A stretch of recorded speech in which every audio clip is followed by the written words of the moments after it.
Whoa. Oh my god. We're live. Should probably throw on some music in like half a second. That's for later.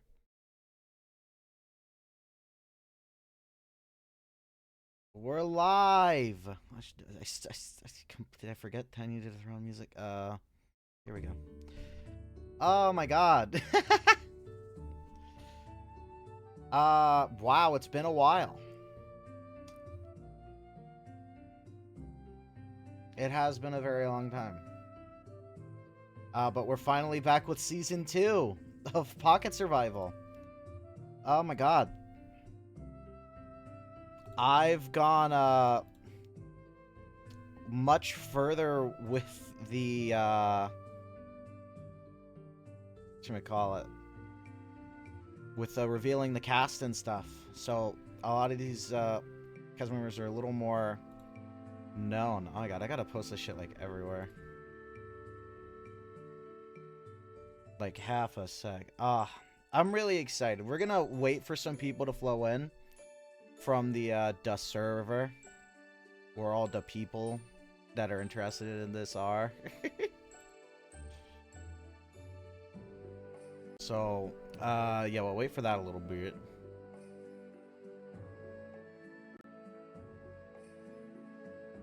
Okie dokie.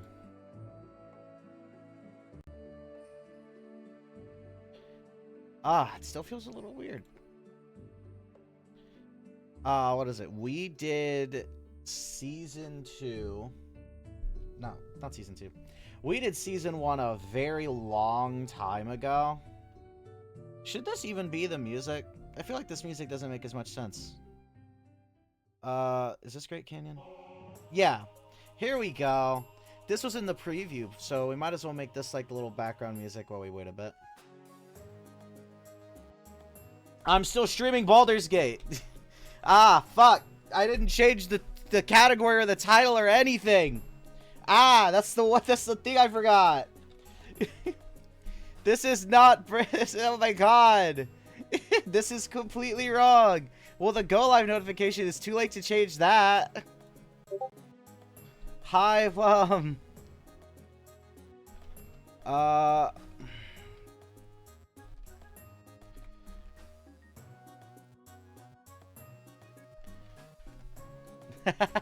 Hello, Plum. There we go. This is, like, actively correct now. Goodness. Oh my god, it's like I was doing so much to be ready for this, and that's like the one thing I forget to do. That's so fucked. Hello, Plum. Hello, Plum. I'm really excited for this. This is, Season 2. Season 1 was certainly something. It got pretty good near the end. But most of that season was just laughing at Pukenga. That was pretty much most of Season 1, was just laughing at the bad tribe. So, hopefully it doesn't go as bad for Season 2. It should hopefully be a little more evenly matched. That's what I'm hoping for. Not just a straight pagonging, where one tribe just doesn't make Final 7 in the slightest. Oh my god.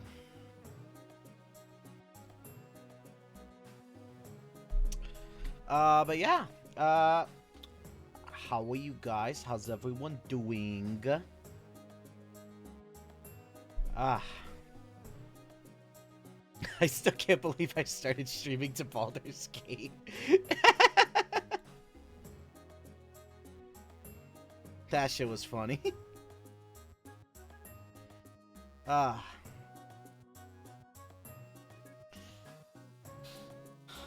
last time I can't talk in the Twitch chat. Yeah. Weird, but it's whatever. That's why I have the Discord chat up here. Because I know whether some people can or can't, some of them would just prefer to talk in the Discord chat instead. And that's fine. That's why I got this here to work out. So just to make the editing part easier. Because editing Season 1 was kind of annoying, if I could be honest. It was very tedious. Ah.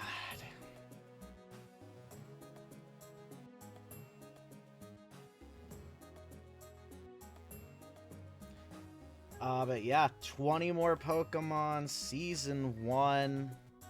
Not Season 1, Season 2.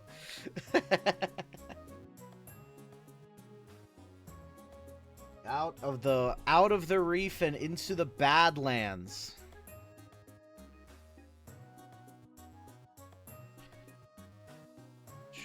Alright, the others will start swinging in, I'm sure. I know Apple can't. Die might be here soon. Chicky might. We'll find out. So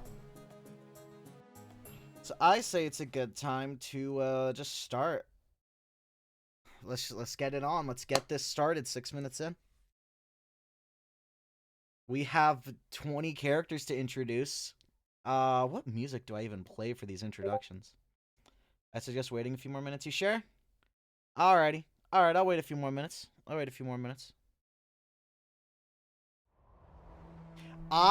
my god, I have a whole soundtrack for this now. I've, like, ramped everything up to, like, a 10. The soundtrack for Season 1 that I had just ready and on the go was 16 songs, right? Which is fine. It's whatever. I've tripled that.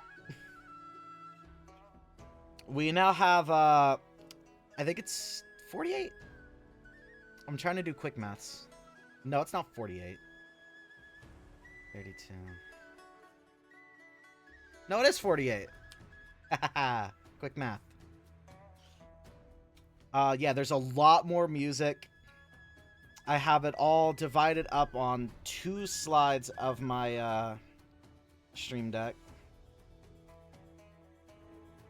So that's fun. Oh my god. I'm gonna be honest. I don't want to spoil much. Hi, Di. Welcome to the stream. I don't want to spoil much, but I do believe that this season is genuinely significantly better than Lucius Reef. I think this season is like a slam dunk.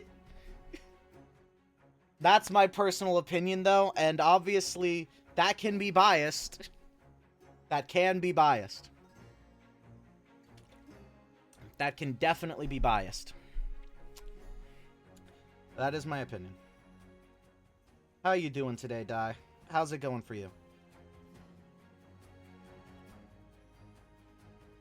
I hope the music isn't too loud in comparison to my audio. And I hope that my general mic quality is better than last time. Because, for some reason, with the Season 1, which I didn't notice until I started editing it, which is really a pain, was my mic would just cut out sometimes. So that wasn't fun to deal with. But yeah, it should be good. I'm hoping it's good.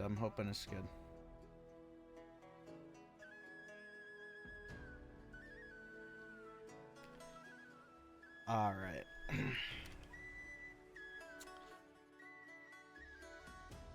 OMG, missed? Typing in the chat, missed?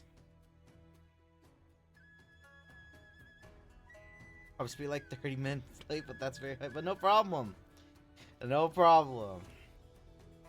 If they're gonna be like that means they can't hear me. Funny. Well, I'm just really excited to get this started.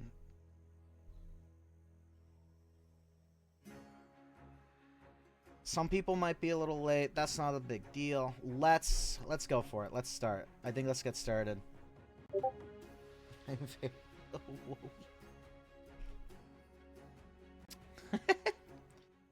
Alright. I'm gonna put Great Canyon back on because that's just a great song to open up the season with. Alright. Welcome to the Koraidon Badlands Season 2 of Pocket Survival is about to get started. We've got 20 Pokemon playing over the course of 39 days. And only one will survive to the end to win $1 million cash prize. This is Pocket Survival, the Koraidon Badlands Season 2 of Pocket Survival. Ha! We are going into these nuts again. That's so mean. Alright. We've got 20 Pokemon to introduce. We are on episode 1. Day 1. Right back at the beginning. Oh, this feels good. This feels nice. We got 39 more days to go through over the course of the weekend. Let's start by introducing the Corona Tribe. That's right, the Corona Tribe dawned in kind of like a pale yellowish. I would describe that color as. Maybe a little bit of an unfortunate name, but it's fine. Oh my god. We got 10 Pokemon here. The variance on this tribe is wide, so let's get into it. Oh god, right. Okay, right. This is Gigi the Absol. Oh my god, I forgot that this is the first one.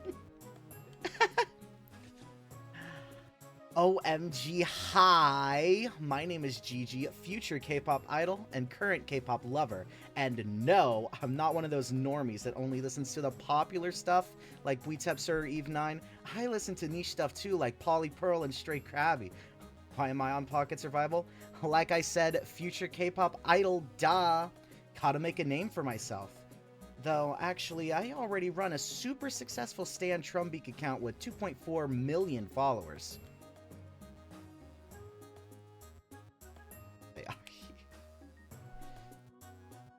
Oh my god. Brad, the fast food cashier.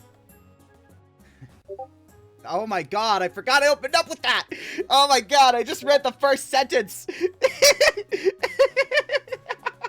Oh my god! I wrote this months ago! Whoa! Yo, what up? My name's Brad, I'm 19 and I'ma fuck your mom. Just kidding, I'm not 19. You know, on second thought, sorry for insulting your mom. That was uncalled for. I'm kind of an asshole, but I've been trying to curve off that path and be a better mon, so don't take anything I say personally. I'm here because I want to win, and watching last season was pretty cool, I guess. Pukenga fucking sucked. Oh, you want to know why I haven't been using my wings? No reason. Yeah, definitely no reason at all. I just don't like using them. Yeah, that's it. Yeah, he might be hiding something. I completely forgot that he opened up by saying that. That caught me so off guard. Oh my god. So all his wings are wide open. True, but he's got his buff on his wing. That's not going to be easy to fly with. Alright, we've got Zara, the Adventurer. Hi there, the name's Zara, though. You may not know me by name. You've certainly heard of what I've been doing around the world. Exploring all over, helping mons who need it. Why, a dashing young man like me has been all over, always seeking the thrill of adventure. Something like this seems to just be the adventure I've been looking for. Hopefully, my fellow competitors can give me the satisfying thrill of challenge that I've been craving since my early adventuring days. I may even meet some like-minded folk and lifelong friends here, alongside potential rivals. Oh, the things I do to have a fierce rival to duel with in this battle and in spirit out here. I'm just realizing those Discord sounds are popping through the desktop. I guess that doesn't really matter for, whatchamacallit. I should mute Opera, though. That's probably a good idea. That doesn't really matter for the YouTube video, but that'll certainly be annoying for the VOD. Okay. Now, hopefully, we don't just get the... Hopefully, that should be fine now. Oh, but that is Zara. This is Alexandra the Bounty Hunter. Oh my god, I wouldn't want to be on the receiving...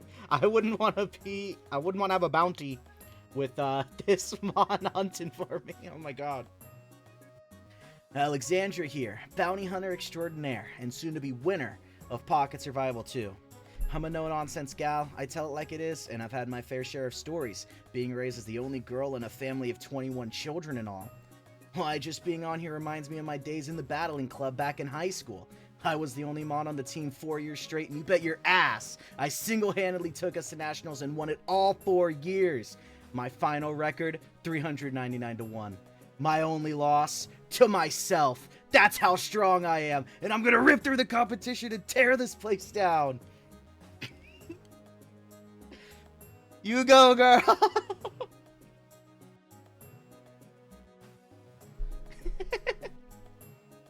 Oh, God. All right. Okay, I gotta do this. Yes, I do. All right. This is Worrell, who is, Baker. Baker. Worrell is here. Worrell watched all of Pocket Survival last season and wanted to be on it. Worrell has a speaking disorder called the wah that makes Worrell say wah a lot. But Worrell doesn't mind. Worrell wants to be an inspiration to other Wobbuffet with the wah so they know they can do anything without limiting themselves because of the wah. Worrell is happy to be here on Pocket Survival to share his story with the world. Damn right.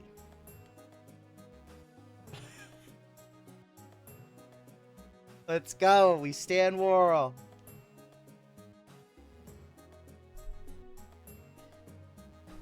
Oh, yep, Aqua.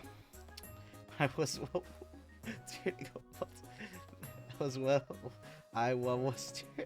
the fuck? Alright. Aqua, who is a retired guild leader. I'm Aqua. I'm a retired guild leader. That means I know how to lead a group. I know how to delegate.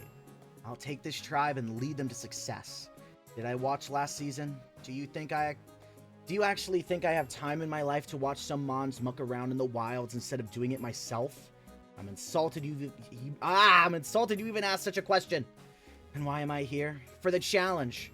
I've never done anything in my life quite like this, so I want to step up and dominate it like any other challenges that have come to me in my life up to this point.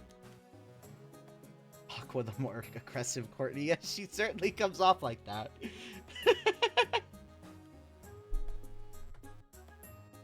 Naira, who is a professor. Oh, hi, I'm Naira. I'm sorry if I don't do very well. I'm trying my best. I'm not the best socially, if that makes sense. It makes being an English professor really stressful. I always worry that my students hate me and judge me behind my back. I don't know much about this show either, but my parents were really into it. They said someone socially awkward like me last season shared on a podcast or something that the show really helped them come out of their shells, so they suggested I sign up. I'm not actually sure why you took my application. It was pretty bad. Don't worry, Naira, we do. Oh my god! You're so mean! Yes! We got Mama the bar owner. Hi, Melinda, but y'all can call me Mama, right? I grew up on a dairy farm, so you'll better believe I'm used to getting dirty. I run my own bar now, though. One of the damn best in the country. Come down to Mama Milk Tanks off I-9 exit 28. I'll make sure y'all feel nice and welcome. That's what I bring to the table after all. I'm as sociable as a Butterfree is purty. If I wasn't, my bar wouldn't be successful and all that, you know? Mom, the Braviary is talking with that.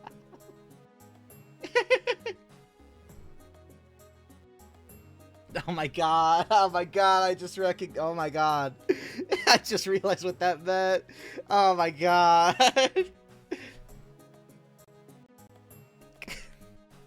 Alright, this is Copper, the factory worker.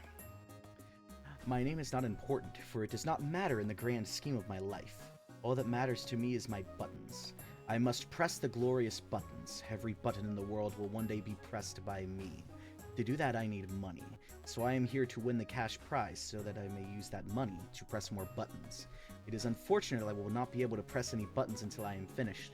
But in the name of all glorious buttons in this world, I will be victorious. Yeah?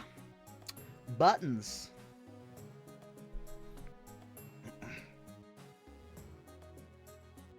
Yep. This is Danny, the anime reviewer. Hi, I'm Danny, though you probably know me as Magic Meow Reviews online. I'm a popular reviewer of any and all things anime. Asha Piece, Attack on Torterra, and Sand Online are some of my most favorite anime. Coincidentally, they're some of my most popular online reviews, too. Why is a super anime lover like myself on Pocket Survival, you ask? Well, anime is my life, but it's not my only interest, silly. Had to be like if Gozard was only focused on getting stronger and totally ignored his family, silly. I liked watching last season and I was hoping to get in so I can inject this show with a little bit of anime love. Stanley Parable knows. God damn it. Alright, that was all 10 members of the Corona tribe. And now, consequently, we have the other 10 people playing this game. Did you either hate each other or fuck? Oh my god. Next is the Minami tribe.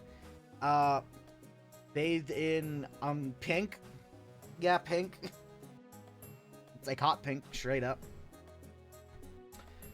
Starting with Rue, the athlete. I'm Rue, a professional athlete, almost on the Olympic level. I'm a fierce competitor determined to give it my all and prove my worth. Let me be clear. If it wasn't for my injury a month ago, I would not be here. I broke my leg, but I'm a fighter, all healed and rehabbed and ready to go after just a month, though. My athletic trainer insists I wait out at least 3 months before competing in any athletic events again. I wanted something to stay active, so here I am. That's all there is to it. I'm used to fighting and clawing to earn everything I have, so that's going to be no different out here.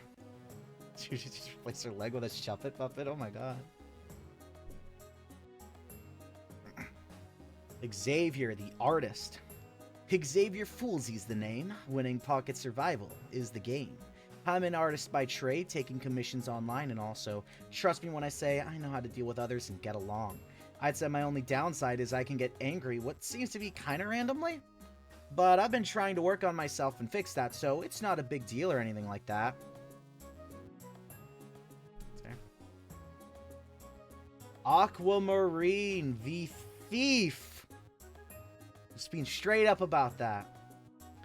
Allow me to introduce myself. My name is Aquamarine, and I'm here to represent a more distinguished woman such as myself.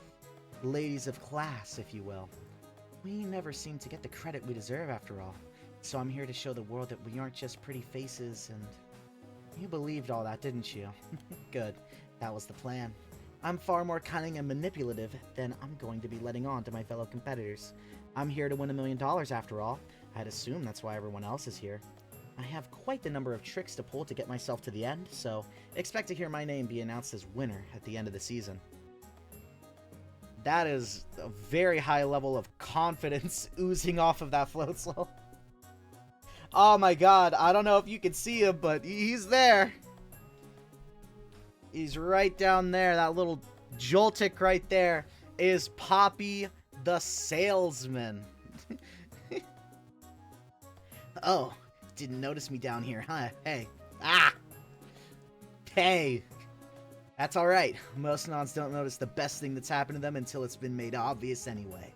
My name's Poppy. I may be small and not the best survivalist, but I am quite the suave man if I do say so myself. I could charm the best of them. Don't be surprised when everyone is singing my praises in a few days. Shorty. Tiny. Oh, cut straight to the point. We have Alicia, the guild leader. Even though Alchemy is actually telling the truth about being because you should never tell your plans that boldly. True, but also this is like a confessional, you know. This is kind of in private. Tall. My name is Alicia, and I'm a current guild leader. Sure, guilds aren't as prominent in the more populated areas of the world now, but we still have a duty to explore the unexplored. My guild, for example, is a week's travel through forest from the nearest gas station. Now, as a current guild leader, it should be no surprise that I plan on taking control as tribe leader for my tribe, and I'll be a damn good leader too. I expect just one thing out of my tribe mates, to be strong. The stronger someone is, the more I appreciate them as part of the tribe. That's how the others can win me over, by putting in the time, effort, and dedication to show me why they belong here. It seems like we already just have a built-in leader for the Minami tribe, so whether that's good for them or not, time will tell. We have Selena, the retail worker. Yeah, I'm Selena. Listen, I've been working a sucky retail job for years upon years now. I know a lot about people watching and assessing vibes. Don't be surprised that I can suss out a liar from a mile away or seem to know information I shouldn't. I'm just that good at gleaning information just from looking at another mom. And I know how to turn... And I know how to turn that back on them to insult them in their stupidity. It's just my thing. Seems kind of blunt. Ah, fuck. Yep. We got King. The King. Kind of. Bow before your ruler.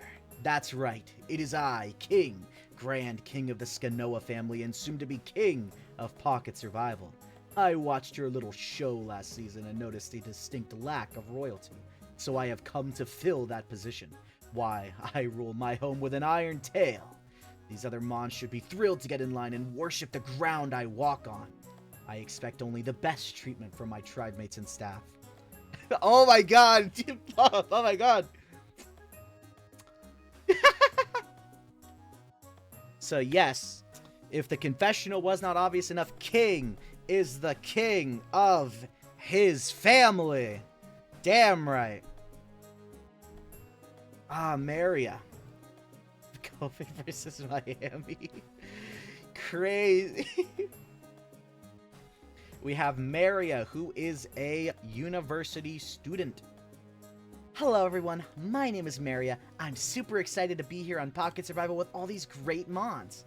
I can't wait to make all the best friends I can. I've been doing a lot of practice the past few weeks to make sure I'm very prepared to make friendship bracelets out of anything and everything I can. The others aren't just gonna be my tribe mates after all. They're gonna be my friends.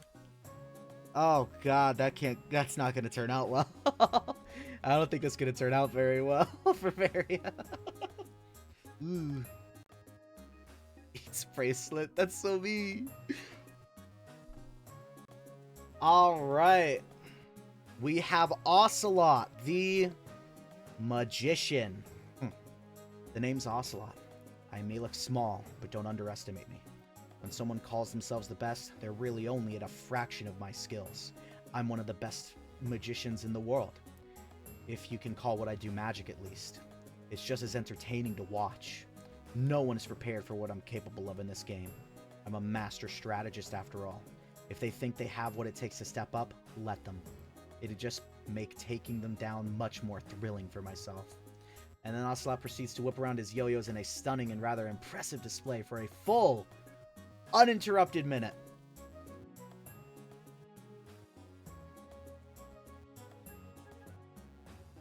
He's going.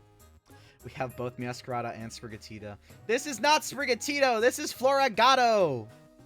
But yes, we do have both of them, and both of them were submitted very early. They were like some of the first 3 or 4 mons submitted. So they came pretty quickly after the Season 1's livestream finished. Oh god, we have Flan, the clown. Well, hey there, everyone. My name's Flan, and I'm the happiest, cheeriest clown of them all. Yup. I noticed last season got a bit too depressing with that whole Pukanga losing streak.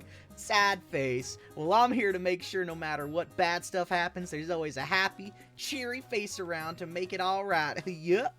Hopefully there'll be some other friendly mons to be around and have a good time with. Yup.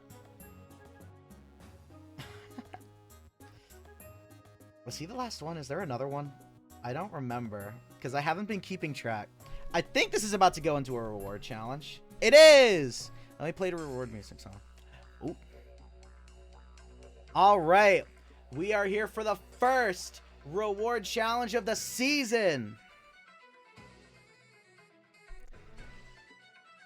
I made Flan and Copper, I believe. I'm pretty sure. I don't have the list on me exactly, but maybe. The first reward challenge of the season. I love Fire Island Volcano, one of my favorites. Oh, bro, I got such a stunning display of music. It's all over the place. There's a lot of mystery dungeon. 2 members from each tribe will battle in the lake for a life ring. Whoever manages to grab a life ring and touch their tribe's scoring pole wins a point. First tribe to 3 points wins reward. The reward for today's challenge is flint to start a fire and 20 pounds of beans, effectively doubling the winning tribe's food reserves. Great reward to start the season off strong. And the challenge is on. Minami earns the first point. Followed by Corona. We're tied 1-1. And Corona gets the next. It's 2-1. Corona leads. And there's Minami tying it back up. That score wins. And Minami gets the 3rd point. The winners of the first reward challenge, Minami, wins reward. They win flint and 20 pounds of beans. Congratulations, Minami, on winning the first reward challenge of the season. That is huge for them to start off the season just right. And now it's time for the daily events to kick off. Let me pick one of these songs here. I'll do 6. We are back at the Minami Tribe Camp, the first tribe to win reward. While setting up the tribe camp for the first night in the Koraidon Badlands, Poppy bravely approaches Rue and starts laying on the charm. She seems a bit too focused on helping build the shelter for it to matter much, though, and Selena appears behind Poppy to tease him for being so thirsty. Wow, we're getting right into this. That didn't take long for someone to be a little bit insulted. That didn't take long at all. So thirsty. Oh, yes. Another change. I think I mentioned this a couple times leading up to this, but rather than 1 or 2 confessionals for each tribe at the end of the day, there is now 1 confessional per event, meaning we're going to learn the thoughts of someone on an event immediately after it happens. Don't take that one misstep out of context. I'm still the best smooth talker there is. Just not used to this environment. Gotta find the right time to lay on the charm, you know? Yeah, you keep telling yourself that, Poppy. You keep telling yourself that. While Flan is trying to sort any potential food the tribe finds alongside the rewarded beans, Selena starts to make mean-spirited jokes about him being a clown and a loser. Flan plays into it like any masterful clown would, but it's clear he could tell that Selena is just trying to be mean for the sake of being mean. Already, Selena is just being mean to just anyone she gets the chance to be mean to. She is not wasting any time to be rude. Oh, that Selena sure is a mean character, yup. Well, I'd say she might need a positive mon like myself to steer her on the right track. I don't know if you should try that, Flan. I don't know if that's a good idea.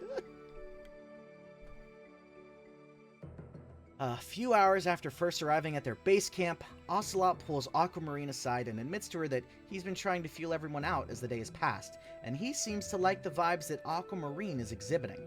Aquamarine admits that she liked how Ocelot was displaying himself too, and the duo agrees to work together for the foreseeable future.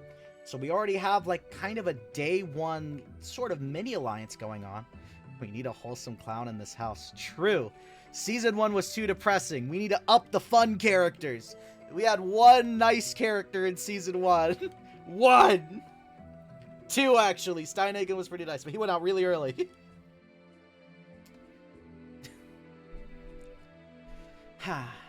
There's something about that Ocelot character that strikes me. He knows more than he's letting on, that's for sure.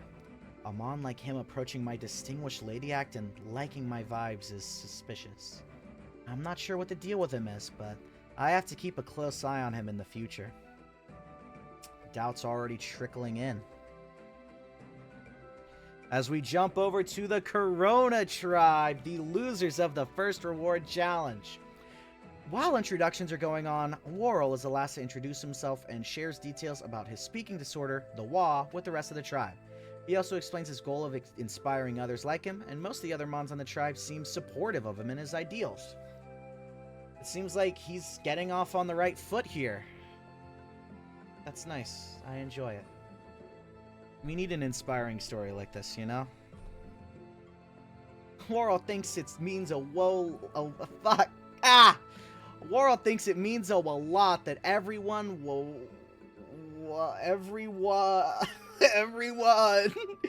supports him and his goal of inspiring others like him. Worrell is very happy.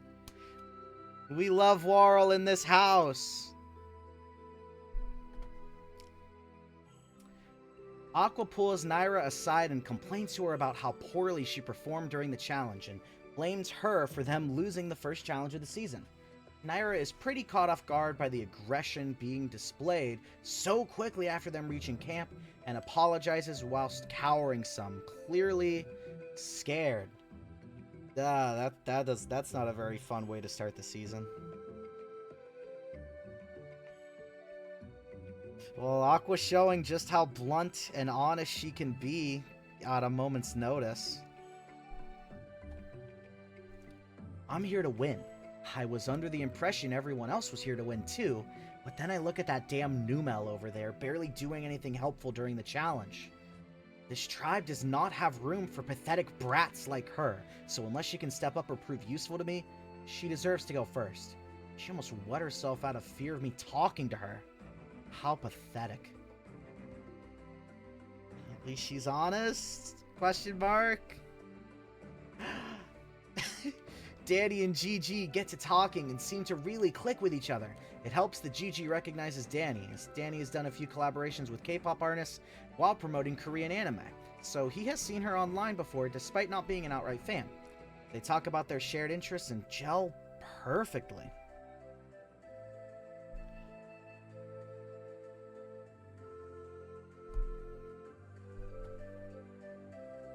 Danny is like so boss. I'm super jelly because she got to collab with some of my favorite bands. It's so cool. Plus, she really likes some of my fave bands too, so we vibe with each other so well.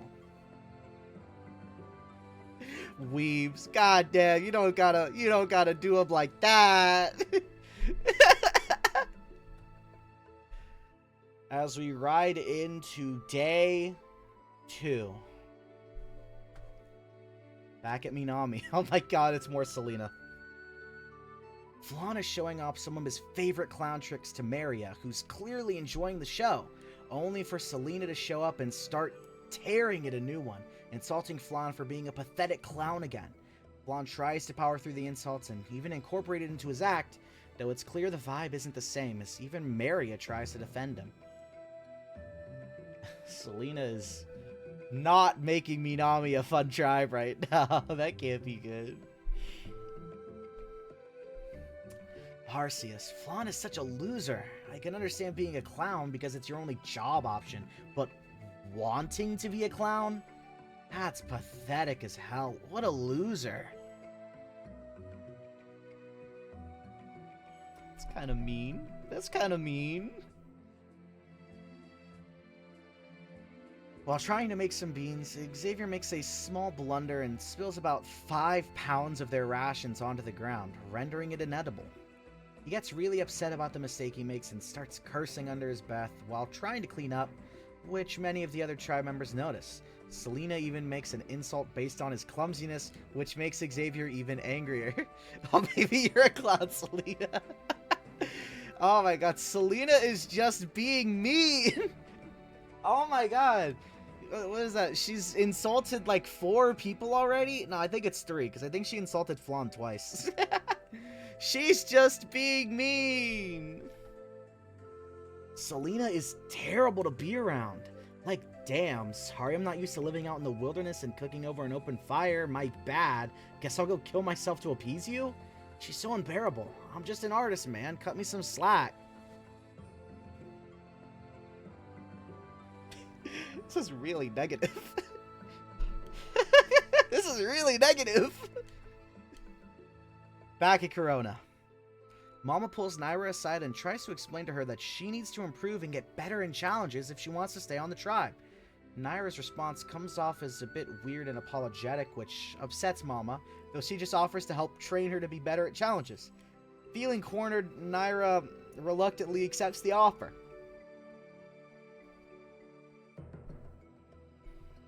I don't really like this tribe very much. I know I didn't perform well in the first challenge, and it's all they bring up around me. I'm not trying to be bad, but gosh, this is my nightmare. I'm sure they all hate me. Oh my god. Oh my god, I feel really bad for what's happening on the screen right now.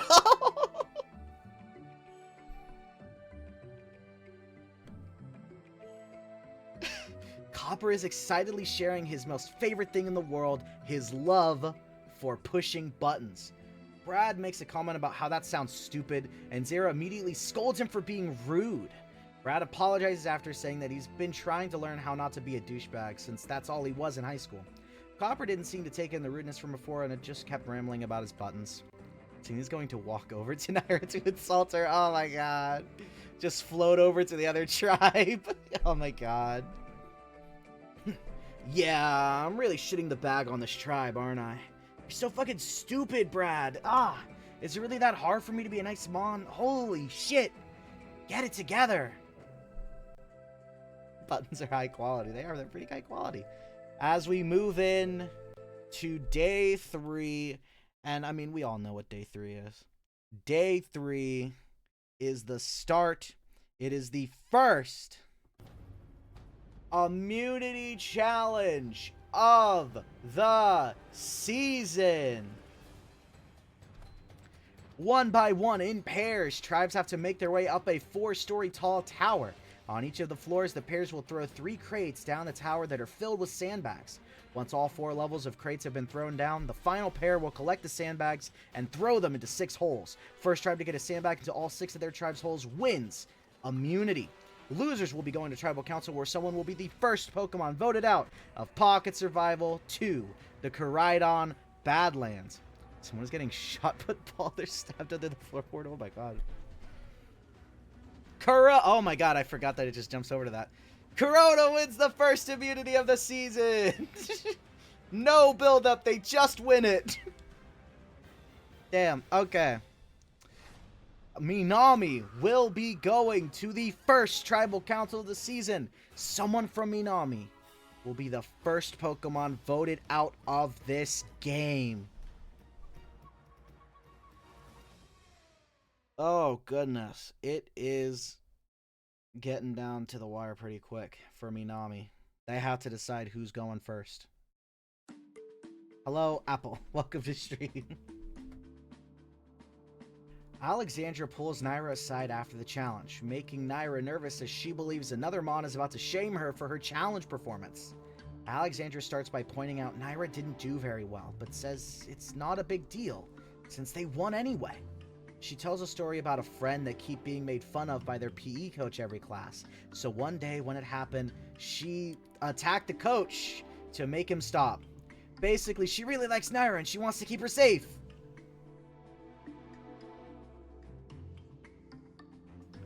Time to see if my character goes out first again. Uh-oh. Alexandra terrifies me. Like, who would just attack someone like that. But at least she likes me? Oh. Aqua and Mama chat and really shoot the shit, getting to know each other and getting along really well with their similar no-nonsense personalities. Brad tries to weasel his way into the conversation, only to get shouted at by Aqua and Mama to leave, and they laugh with each other after. Aw. Brad's just trying to get in with the tribe, guys. Give him a chance. Aqua's such a real gal, you know? She knows just what... She knows just what to say to sweeten my sugar, if you know what I mean. Something tells me it's gonna be one good friendship. Oh my god, I love those little... those little comparisons that Mama does. Oh. How did we get both Aqua and Aquamarine as well as 2 bipedal grass cats? I don't know, man. It's very convenient. Aquamarine was like a very last second submission, I will say. Like, down to the wire. Like, right before the deadline. So... And Aqua was one of the first. And we go to Minami, who has Tribal Council tonight. Alicia and Rue talk about who would be better to vote out tonight. Selena has been hampering tribe morale a lot with her rudeness, pissing many of the other mons in the tribe off. But Xavier has these anger issues that can get in the way during challenges, like they did today. He could be a liability later down the line. We have a tough choice to make tonight. Selena, who hurts the tribe morally, or Xavier, who hurts the tribe physically. After discussing with Alicia, we agreed that Selena is the smarter mon to vote out tonight. I mean, keeping her around is just going to keep everyone angry and annoyed, making it harder to win challenges in the future. While at least Xavier's anger issues are contained to himself, Selena is clearly the better mon to target tonight. Which we didn't see. Yeah. Selena floats over to Xavier and tries to get an idea of what's going on tonight. Xavier claims he hasn't heard anything, but Selena can tell clear as day through his mannerisms that he's lying to her. So, me on the chopping block, is it? Yeah, that's not happening. Looks like I have to actually try tonight. Should only take a conversation or two at least.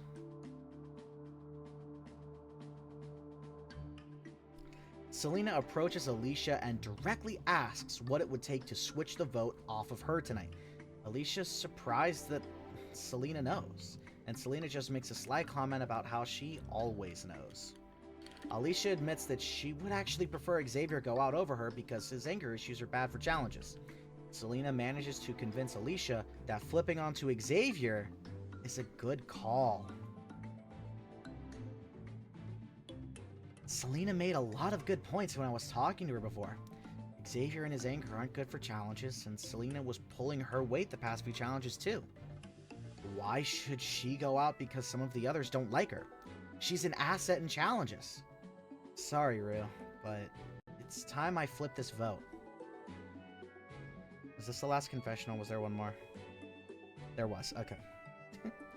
After having spoken to a few other mons, Alicia approaches Flan and starts trying to convince him to vote out Xavier with them. Flan seems confused because of how rude Selena is, believing she should go instead. But Alicia insists that Xavier's anger is going to get them destroyed in future challenges. I want to keep Selena? Nope. Sorry, friends, but this clown isn't clown enough to keep her in. Yup.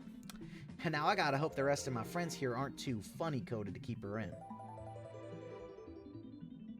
Was this the last one? There's a chance, I think. Yes, it is. As we go into Tribal Council. There's a host now! A fucking Lucario is here! He's the host! There is a host standing there! Keeping Selena would be pure comedy. It would. There is a host now! The Minami tribe is here for the first Tribal Council of the season. Minami tribe, gonna need you to grab a torch, dip it into the flames, and get fire. Fire represents your life in this game. If your fire is out, so are you. Well, it's the first tribal council of the season. This means that one of the 10 of you will be the first Pokemon voted out this season. Anything to say about that? It's pretty sad to see. I've been having such a fun time the past few days making friends, so I'm upset one of us has to go out tonight. Yes, it is rather unfortunate that one of us must be the first to depart. However, it was bound to happen some point in the future. On the contrary, it's better we're getting this out of the way now. There are some problem Pokemon in this tribe that need voting off. Some problem Pokemon, you say? So some of you already have issues with each other, then. Noticing now King has yet to speak. This is true. Well, everyone gets to talk at least once at Tribal Council. Yep. We got a few baddies on here.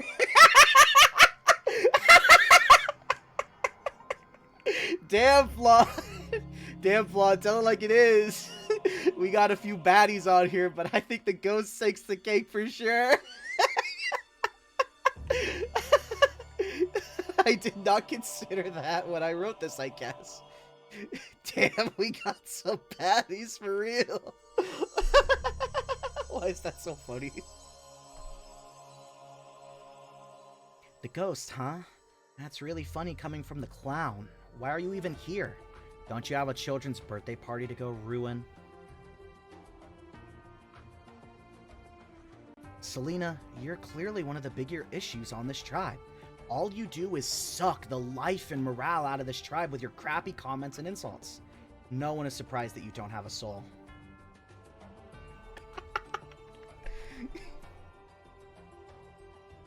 Damn, tell it like it is, Rue.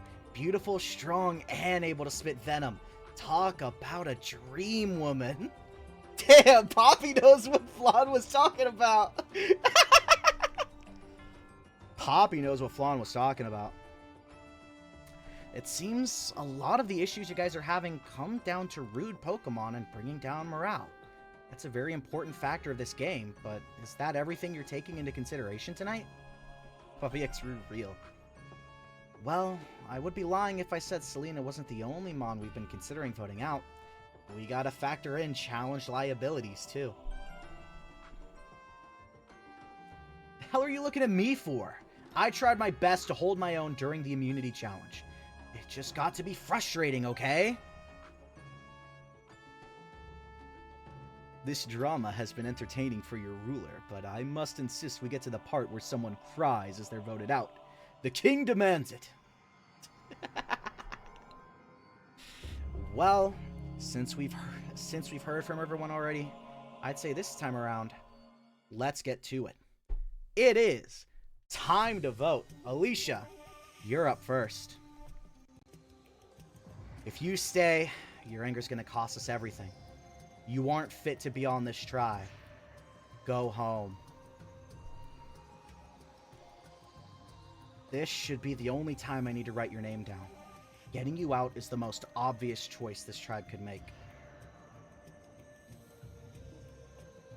If anybody has a hidden immunity idol and would like to play it now, would be the time to do so.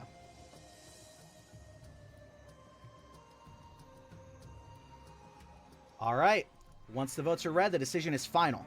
Pokemon voted out will be asked to leave the Tribal Council area immediately. I'll read the votes. First vote. Selena. It's one vote, Selena. Selena. That's 2 votes, Selena. Xavier. That's 2 votes, Selena. 1 vote, Xavier. Selena. That's 3 votes, Selena. 1 vote, Xavier. Xavier. That's 3 votes, Selena. 2 votes, Xavier. Xavier. That's 3 votes, Selena. 3 votes, Xavier. Xavier. That's 4 votes Xavier. 3 votes Selena. Selena. That's 4 votes Xavier. 4 votes Selena. Xavier. That's 5 votes Xavier. 4 votes Selena. 1 vote left.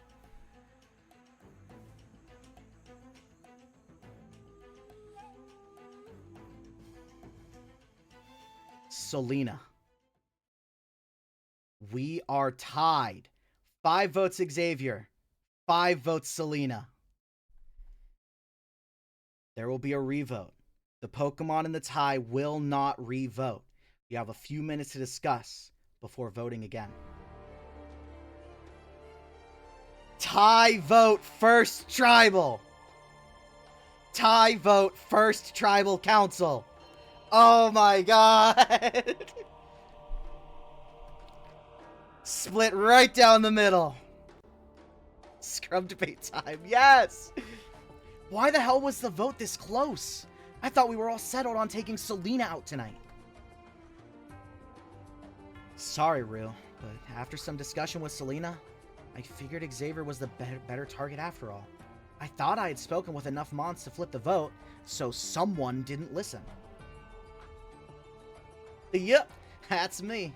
Sorry, Alicia, but Selena's just too negative. She's gotta skedaddle. Shut up, clown. As if anyone cares what you think. That's not very nice, Selena. Do you think I give a fuck? He's a clown, literally. He goes around treating everything that's thrown at him as a joke.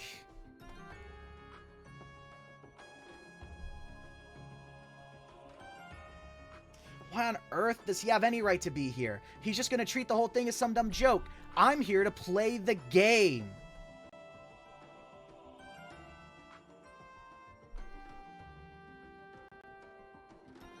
Clearly, keeping people that want to play the game is a concept none of you understand.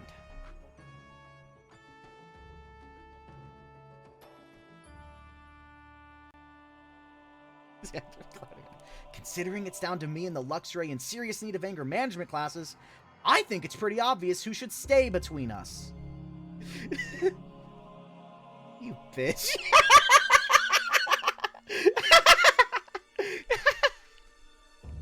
Alright, the time for discussion is over. Once again, it is time to vote. Rue, you're up first. For all you said, you're gonna be the first Mon out. Who's really the clown here? Yup, that's you. I'm sorry, Selena. You're just way too mean. Hopefully you're nicer outside of the game. Honestly, from the writing, Selena seems to be one with angry issues. Alright, once the votes are read, the decision is final. Pokemon voted out will be asked to leave the Tribal Council area immediately. I'll read the votes. First vote. Selena. It's 1 vote Selena. Selena. That's 2 votes Selena. Selena. That's 3 votes Selena. Selena. That's 4 votes Selena. First Pokemon voted out of Pocket Survival, the Koraidon Badlands. Selena. That's 5 votes. That's enough. You're gonna have to bring me your torch.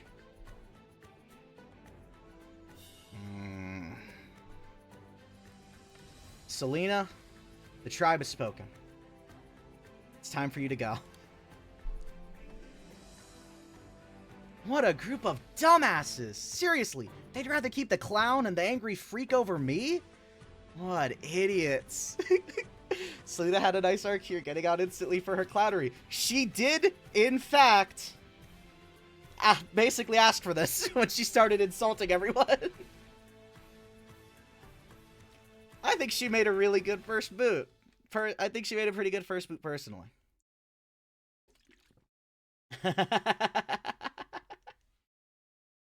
Tie on the first vote is bonkers, though. That was crazy.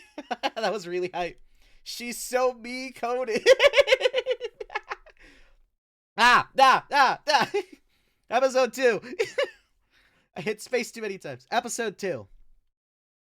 Here's the Corona tribe. This is what's left of the Corona tribe. Obviously, nothing's changed. And here is what's left of the Minami tribe.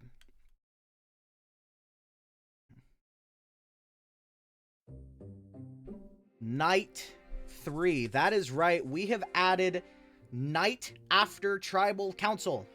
Just like in the show. Gonna get a little bit of a take on the feelings immediately after tribal council instead of the day after. Fresh on their minds. Aquamarine is upset with Flan after finding out that he was the Mon out of the 6 that had voted for Selena instead of the plain Xavier, and approaches him to question as to why he did it. Flan just says that everything he said at tribal council was the truth. Not to mention, everyone flipped onto Selena in the revote anyway, so what's the big deal? In some sense, I can understand why Flan did what he did, but he still flipped on a vote. He showed that he can't put his emotions aside to get the job done, which is certainly detrimental to getting very far in this game. Playing without the ability to put your emotions aside when necessary is not good for anyone. King pulls Rue off to the side and rants about how tribal council was pretty annoying, especially since it seems many of the Mons on this tribe are easy to manipulate. Rue, having just been on the in-the-dark end of an almost flip vote, agrees wholeheartedly that it is too easy for some of these Mons to get what they want. King suggests the two of them stay together for the future since they know what's going on. And Rue agrees. I think Selena going out was the best choice. She was a bitch to everyone and only average at challenges. This is true. My subject Rue is rather dull in the head. I speak with her about manipulation, yet she is too simple to see it was a ploy to manipulate her in the process. This will be exceptionally positive for myself. Well, damn, King. Just tell it like it is, I guess. A hidden immunity idol's been found. I forgot about this. A hidden immunity idol has been found in the middle of the night after tribal council. Cool. Someone found a council at night. Great going, King. Manipulate that lizard ass. Oh my god. As we go in to day number 4. Oh, and another immunity idol has been found. Both tribes have an idol found already. That was fast. Aqua and Zera come together and talk game, deciding that it would be a good idea to stick together as a water-type pact, and they agree on a final 2 deal together. Water types for life. Aqua seems fun. Sure, she's a little rough around the edges, but she's certainly someone I can work with. Not to mention being a fellow water type. I like her quite a lot. I think I'll start calling her War Otter for the foreseeable future, though. I feel like that's a good nickname that fits her well. So many idols at this rate, we're gonna default vote someone out of the game. I misread his top gay. God damn it. When Aquamarine and there was only one thing that happened on Corona Tribe? Oh no, the idol was the other thing. To the Minami Tribe. When Aquamarine and Ocelot meet up to talk more game, they decide it would be a good idea to bring a third Mon into the group. Aquamarine suggests Poppy, as he's been very sweet toward her in the few interactions they've had. This mildly annoys Ocelot, as he finds Poppy rather annoying, but still agrees to let him join. Poppy is happy to be involved in the alliance. Ocelot does the entire confessional while swinging his yo-yos around, of course. I know what Aquamarine is about. I can see her acting from a mile away. She clearly isn't the distinguished lady she's trying to let on. That's why I wanted to work with her, and so far it's been less than stellar. Suggesting some horny bug is certainly a choice she made. I hope he is of more use than he is letting on. Damn, okay.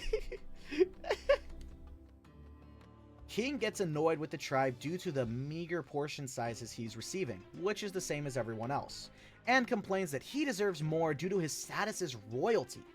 Xavier points out that if he was truly royalty, most of the Mons here would know who he is.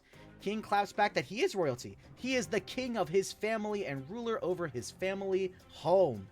Within moments, the others of the tribe are dogging on him for being snobby and rude. We love a horny bug in this chat.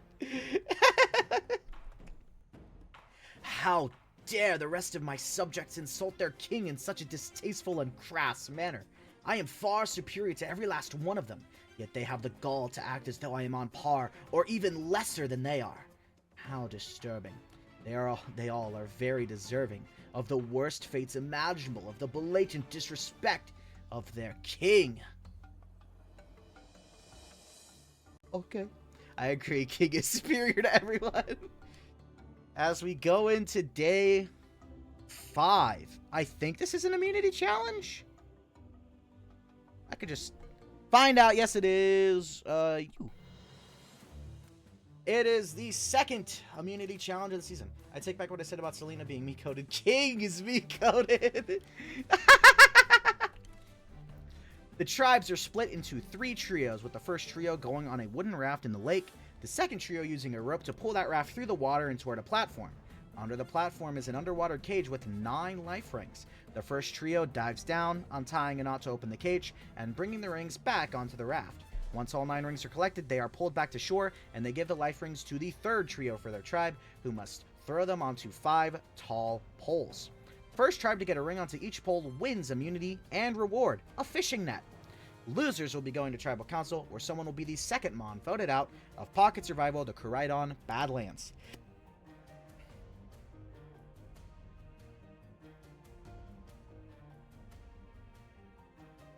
Corona, to keep the tribes even numbered for the challenge, must sit a Pokemon out. They cannot sit the same Pokemon out in back-to-back challenges, and they choose to sit out Brad for this challenge. Only one tribe can win immunity. Let's see who it is. Corona wins immunity for the second straight time. Corona will return to camp with a fishing net, while Minami will be going to Tribal Council and voting out the second of their members. Meaning that another member of Minami will be the second Pokemon voted out of this tribe. Please don't start being Pukenga. Please. Please. Please. Please don't.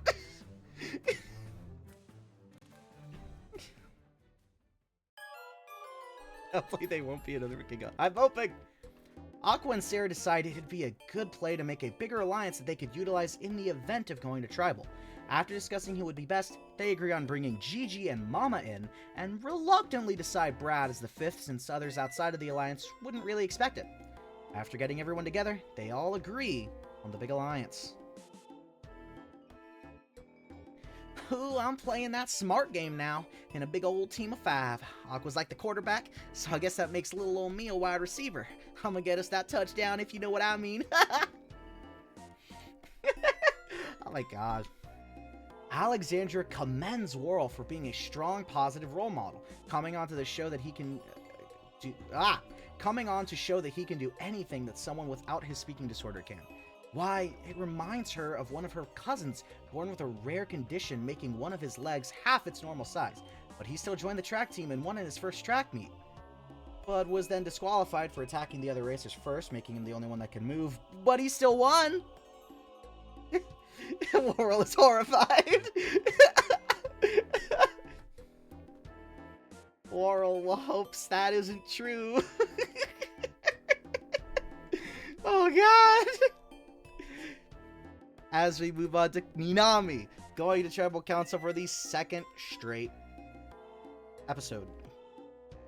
To avoid an issue like last Tribal, Alicia calls a tribe meeting and demands everyone share their input on who should go tonight, thinking it's better to put it all out in the open instead of sneaking around like last time. Most Mons just utter King, as he's the easiest vote, making King feel utterly disgusted and insulted, insisting that he doesn't deserve this mistreatment. He leaves the tribe meeting in anger.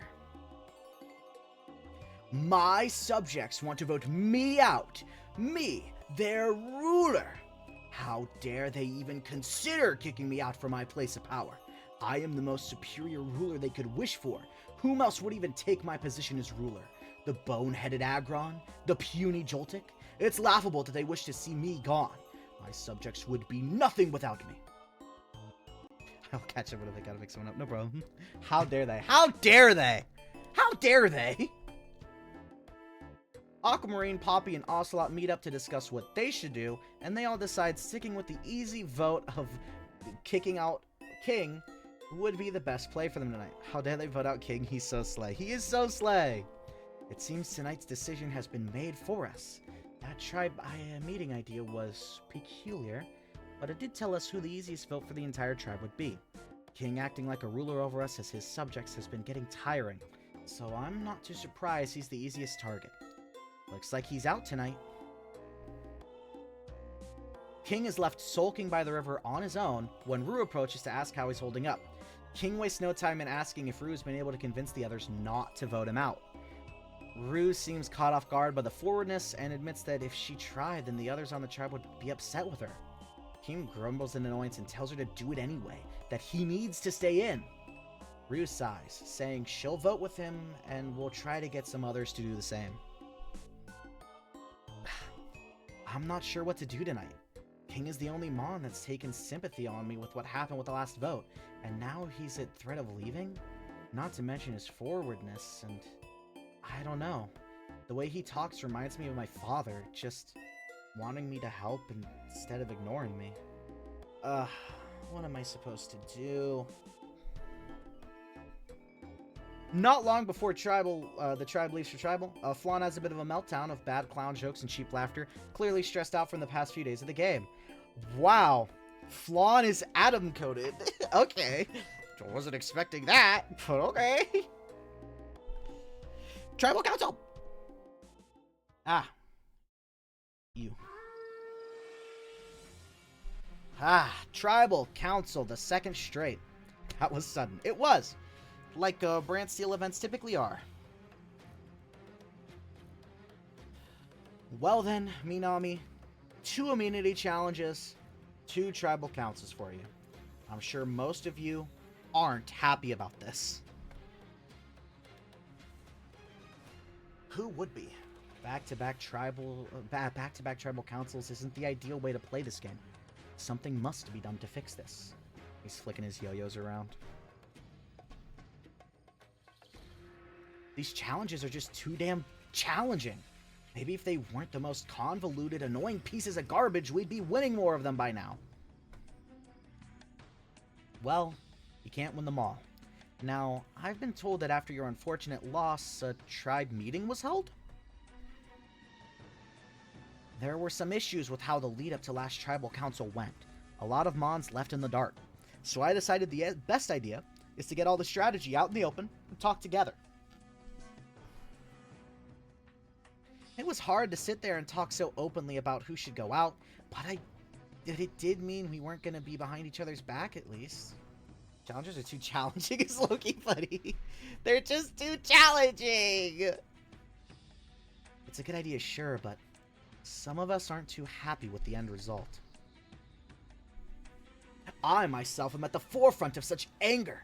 My subjects, my lowly subjects, all wish to see me gone. It's asinine. I'm in disbelief at the thought. Okay, King. Well, that sounds like King must have been the agreed upon target tonight. Is that one everyone else agrees with? That fool is one of the most disrespectful, arrogant, entitled pieces of work I've been witness to. He does not deserve to be here. Teach King, go off King.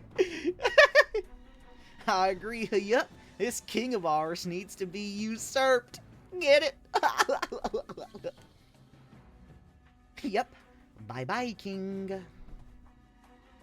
Well, everyone seems to be on the same page. So with all that said, it is time to vote. Maria, you're up first. It's what the tribe wants, so it's what the tribe gets. You won't be missed. I don't much care for you, King. An easy vote is an easy vote, and in your case, it doesn't get much easier than this. Said he was slain, he was slain.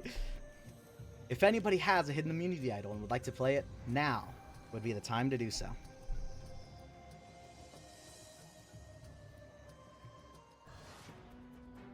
You insolent fools think taking down your king was going to be so easy, huh? Well, unfortunately for you, I have this immunity idol that I am playing to keep myself safe tonight. Weep, beggars. He's safe! He has the idol! This is a hidden immunity idol! Any votes cast against King will not count! Would anybody else like to play anything? Oh my god! Alright, once the votes are read, the decision is final. Pokemon voted out will be asked to leave the Tribal Council area immediately. I'll read the votes. First vote. King does not count. Oh my god, the idol. King does not count. King does not count. King does not count. Oh my god. King does not count. King does not count. Wrapping up this. King does not count. Xavier. That's one vote, Xavier. One vote left.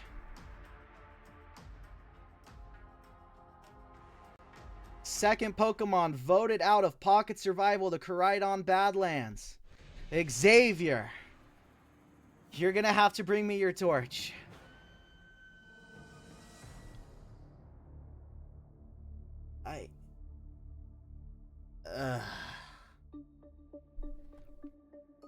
Xavier, the tribe has spoken. It's time for you to go. I got idled out by that pompous asshole? You know what? Fine. Fine, I don't care. I've got a backlog of commissions to fill anyway. I feel like he just realized there's a chill ticket here. It's just because I love it. Okay. Idle play second tribal council. This season is going off. We had a tie in the first tribal, and we had the show's arguably first successful idle play in the second. I say arguably because obviously the person that Scrapped played his idol for, you know, that did work. That person had most of the votes, and it did cancel most of them. So it did technically work, but then he got voted out with it. So I would argue King with the... Am I forgetting something? Was there another idle play in Lugia's Reef? I don't remember. I don't think there was. I'm pretty sure the only idle play was Scrap idling himself out.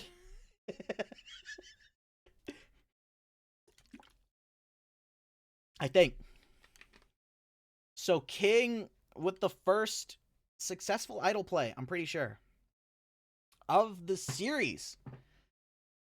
Canceling 7 votes and keeping himself safe.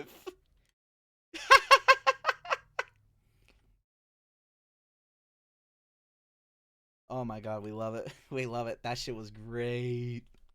That shit was great.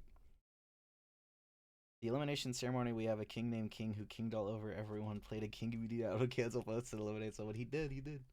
Alright, I gotta get to the next, gotta get to 3 through 4. Let me close 1 through 2.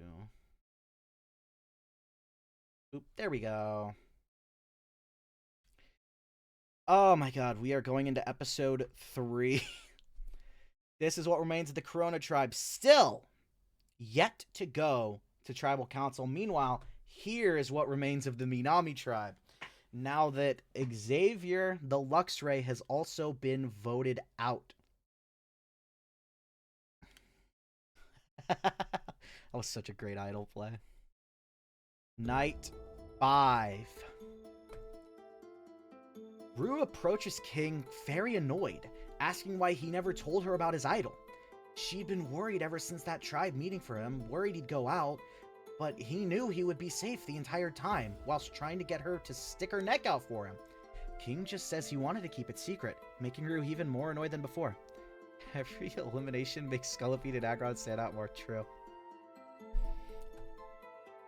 After all that stuff I did for him, not only is he not grateful, but I didn't even need to do it? Not like it worked anyway.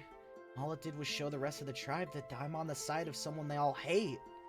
Ah, he really is like my father. Aquamarine and Ocelot both rant some to each other about not having enough control over the tribe and their dynamics, needing more members, a bigger alliance, so that they can dictate how future tribal councils go. They both agree to talk to Poppy as soon as they can, and work out making an even larger alliance than before. Wait, what? Not the toxic daddy. Ocelot feels that lack of power just as much as I do. He's perceptive, I'll give him that. A few other Mons on this tribe would be great to bring in for numbers. Mons that value loyalty over strategy. I've already got a few in mind, actually. As we move into day number 6. Aqua and Zara discuss who they think the easiest Mons to manipulate into voting in certain ways would be, with both thinking the button-loving Copper and the shy Naira would be the easiest Mons to vote their way should they need more than their own alliance. They discuss Worrell, but think he'd have too good of a story to let get too deep in the game. Warotter made some good points about Worrell. We're not quite sure how easily it would be to manipulate him, but letting him get deep into this game as a vote is a pretty risky play. He's coming on with this big inspirational story, and if he makes it to the end, it's a really big reason to vote for him to win. Plus, everyone here likes him as well. He actually has a pretty high threat level. Oh god. Worrell and Naira are chatting casually for a bit, when Alexandra suddenly runs up, butting right into the conversation and suggests that the three of them work together as an alliance. Worrell and Naira don't get to respond before Danny slides in as well and asks what's going on, and Alexandra straight up asks if she wants to join their alliance, and she agrees. That took like 5 seconds. I love that. I love that idea. Alexandra just comes and just overwhelms people into making an alliance. The Chad way of alliance making. Hey, you're in an alliance. Let's fucking go. An alliance on Pocket Survival. Wow, I never thought the day would come. This reminds me of the day Dooku first joined the Academy. It's a shame that anime didn't end so well. But I'm in an alliance, so I am happy. Slay. Aquamarine and Ocelot approach Poppy about what they were talking about last night prior, wanting to make a bigger alliance to control the votes in the future. Poppy's easily all for it, and they spend some additional time speculating on who would be best to ask to join. Oh no, it's a weeb. A bigger alliance, eh? I know a few Mons I'd love to work extra close with. I'm just kidding. Though, working with Rue would be pretty cool. I missed. Maria goes around the camp handing everyone little custom-made friendship bracelets that she took time out of the first few days to make. She wants everyone to wear them so they can symbolize togetherness in the tribe. Once she gives one to King, he stomps on it, remarking that he's annoyed after her and the rest of the tribe tried to vote him out, and a simple friendship bracelet will not fix that. The only thing that would is if she properly worshipped her ruler with a massage. She just walks away. Oh god, no! Oh fuck! He's taking the Deshaun Watson approach. No! Stop! Yeah! Oh my god. I really wrote this a while ago.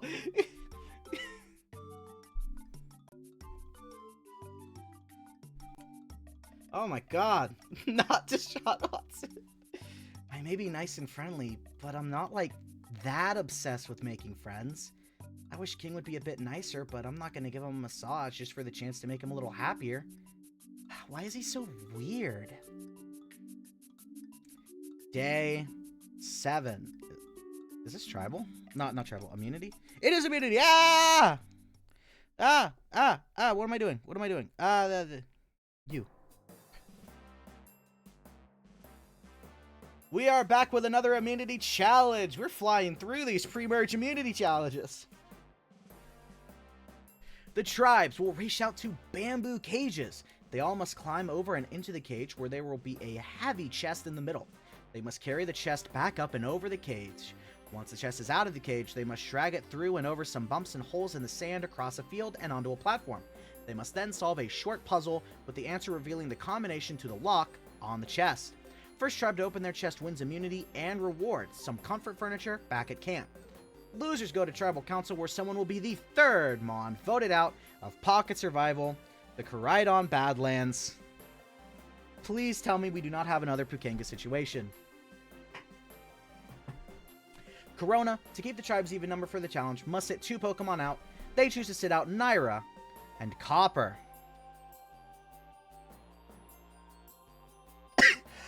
Oh, fuck, I was about to speak and I started coughing. Ugh. That's pretty fair.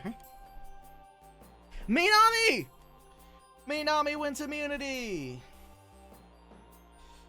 Minami has won their first immunity challenge. They will return to camp with furniture. And Corona will be going to Tribal Council tonight. Corona finally gonna vote someone out. God. They win another round, there likely isn't any Pukenga. Let's see, let's hope. Stress. Upon returning to camp, King stops everyone from splitting up by calling full attention to himself and demanding that everyone thank him for his excellent performance that allowed the tribe to finally win immunity. Alicia wastes no time in tearing into him for being an asshole and being weak, since he basically didn't contribute to their challenge win in the slightest. That lowly Aggron subject has been getting on my nerves. First calling the meeting where everyone agreed to try and usurp me, and now this? I simply cannot fathom what her trouble is, but the next chance I get, she must be compromised to a permanent end. These guys are so ungrateful to King. He's just chilling, man! Being a little weird, but only a little bit, right? Aquamarine, Ocelot, and Poppy agree on bringing Maria and Alicia into their alliance. When all 5 Mons meet up, both Alicia and Maria seem all for being in an alliance together. Maria offers to make everyone cute alliance bracelets to show off that they're working together. And Ocelot wastes no time in scolding her for the idea, since the alliance is meant to be secret. Maria apologizes but insists on making the bracelets for the alliance once the season is over, which the others praise her for. Guys, I made an alliance! It's so cool! We have bracelets to symbolize who all is in it! That is not a great idea! She's just being a friend. You know, thank you for being a friend. Travel down the road of back again. Friendship.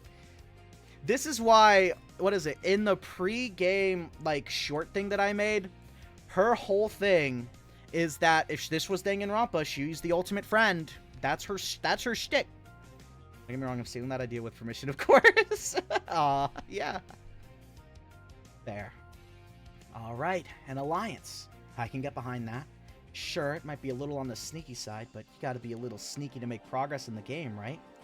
I'll lead this team to the end if I must. As we jump into the tribe with Tribal Council, Corona. For the first time, Alexandra, Danny, Worrell, and Naira meet up and talk about what to do tonight. Danny leads the discussion and suggests that Copper should go out, since all he does is talk about pushing those goddamn buttons. If he loves them so much, he should just go get voted out so he can go back to pressing them. He'd also be the easiest vote. Everyone else seems to agree. Copper seems to be the easy vote tonight. Worrell is ready for Tribal Council tonight. It's a little scary, but Worrell is not phased. Worrell is here to face uncertainty head-on. We love Worrell. Oh my god. Aqua noticed the Alliance of 4 chatting and waited until they disbanded, striking quickly by grabbing Naira and dragging her to the watering hole, demanding to know what the group was talking about, actively threatening her. Terrified, Naira breaks down and spills the info about the plan to take out Copper. Copper better will save this nation. Friendship is magic. Oh my god.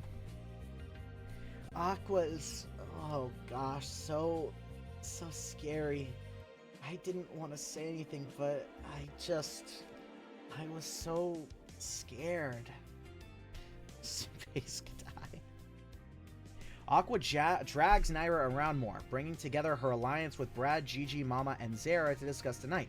She tells everyone that Naira here spilled the beans that Copper was the vote tonight, but that's too easy. She wants a bigger threat out. After discussing a bit, they all agree to target a big social threat, and Aqua demands Naira vote with them. Otherwise, she'll swap the vote onto Naira in an instant. And terrified, Naira agrees. Oh god. Oh god. She's being threatened. And just like that, everything is set. Damn, that was easy to pull off. Now, so long as everyone votes the way they're supposed to, there should be no issues. And if there are, then a certain Numel is going to be on the chopping block next. Aqua thinks she is king. Aqua is just fake king. True. Mama approaches Copper to tell him about the plan and what he needs to do.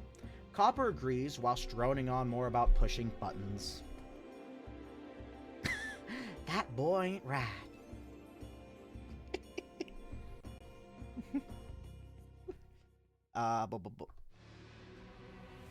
Back to Tribal Council, this time with the Corona Tribe. Finally, it took them till episode 3.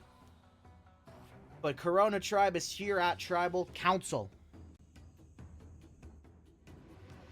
Corona Tribe, gonna need you to grab a torch, dip it into the flames, and get fire. Fire represents your life in this game. If your fire is out, so are you. So, Corona Tribe, this is your first time being at Tribal Council. The first immunity challenge your tribe lost. How does that feel? Disappointing. For some forsaken reason, I thought my tribe might actually have been strong enough to go the distance. Clearly, some weak links need to be taken care of. Well, I think things are going totes fine. It's like normal for a tribe to go to tribal at least once, true? So there are no issues. Telling my kids that Aqua and King were all Heather. Would have been nice to go the distance, though. Since I haven't actually seen any of you outside of challenges, I'm curious what your current tribe dynamics are. Does anyone think they have a fair grasp of that? Well, we have a lot of, scary mons on the tribe, that's for sure. I'm kinda surprised we lost, to be honest. Scary mons? That's a real funny way of saying our tribe's as strong as a Snorlax when he smells a plate of pancakes. We're loaded for one damn good season, host man. Oh my god, I love her comparisons. To actually answer your question, the tribe seems a little divided. It's pretty obvious the tribe is split right down the middle right now, so tonight is about giving more power to one side, I think. I said it, Pistakar. Arceus, I could really push a button right about now. God damn it. Thanks for the input. Anyways, I have to ask, of the lot of you, who's having a good time? Who's enjoying being out here? Well, I love the thrill of adventure, and so far this has been scratching that itch and then some. I've been having a fantastic time. All of this reminds me of my first day of school. I was so nervous that no one would like me. When I ate the teacher, all the other kids in the class were all screaming in joy. It was a great first day. I don't know about joy, but they were probably screaming. Oh god!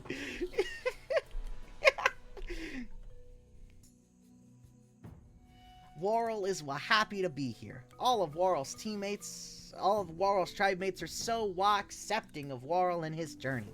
Warl is excited for a fun time out here with everyone. Great going, Alexandra. You better live. Oh no. Well, I'm glad everyone seems to be having a good time, but it's about time to kick in those nerves. It is time to vote Warl. You're up first. You know, I thought this tribe thing was gonna be harder, but tonight is super easy. Want to keep fantasizing about your buttons? How about you go push them yourself? This is nothing against you. You have a great story if you reach the end, so you're a threat. I wish you the best. If anybody has a hidden immunity idol and would like to play it now, would be the time to do so.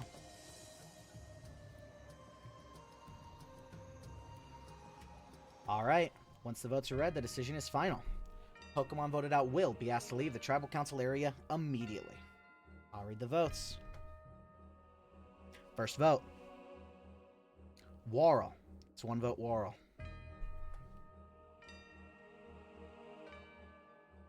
Warl. That's 2 votes Warl. Warl. That's 3 votes Warl. Copper. That's 3 votes Warl. 1 vote Copper.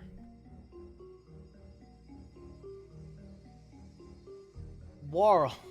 That's 4 votes Warl. 1 vote Copper. That is wild. No. Copper. That's 4 votes Warl. 2 votes Copper. Copper. That's 4 votes Warl. 3 votes Copper.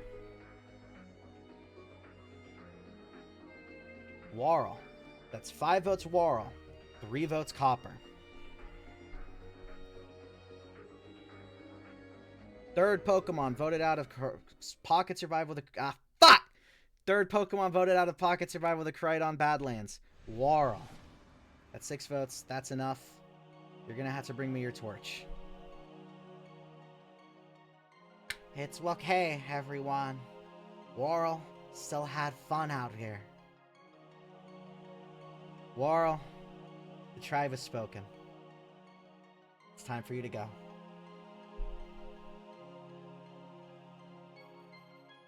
It's okay. Warl is fine. Warl wishes he went further, but Warl still had fun the time he was way here.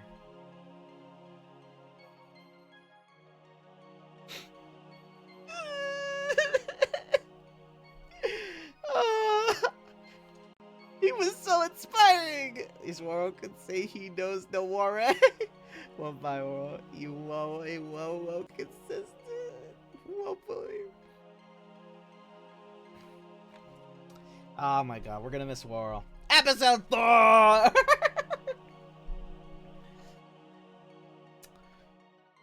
This is what remains of the Corona tribe now that Warl is gone. And this is what remains of Minami. We go into night 7. Alexandra is pretty confused about how Tribal Council went down, and she was expecting at least 4 votes for Copper. That's when Naira admits that Aqua cornered her and basically forced her to reveal their alliance's plans and vote alongside them. Alexandra gets annoyed hearing that, and Parad approaches not long after, apologizing to Naira for what happened and admitting Aqua was way too bitchy.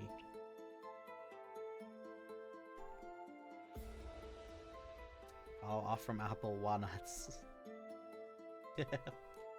That was annoying. Aqua hit us where it hurts by intimidating Naira.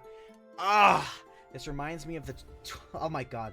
This reminds me of the time my twin brother was being bullied at school by some dumb bratty Spinda. If only Naira was strong like my brother. He grabbed that little shit and tossed him across the damn cafeteria into the wall. It was a sight to behold. But Aqua deserves some pain.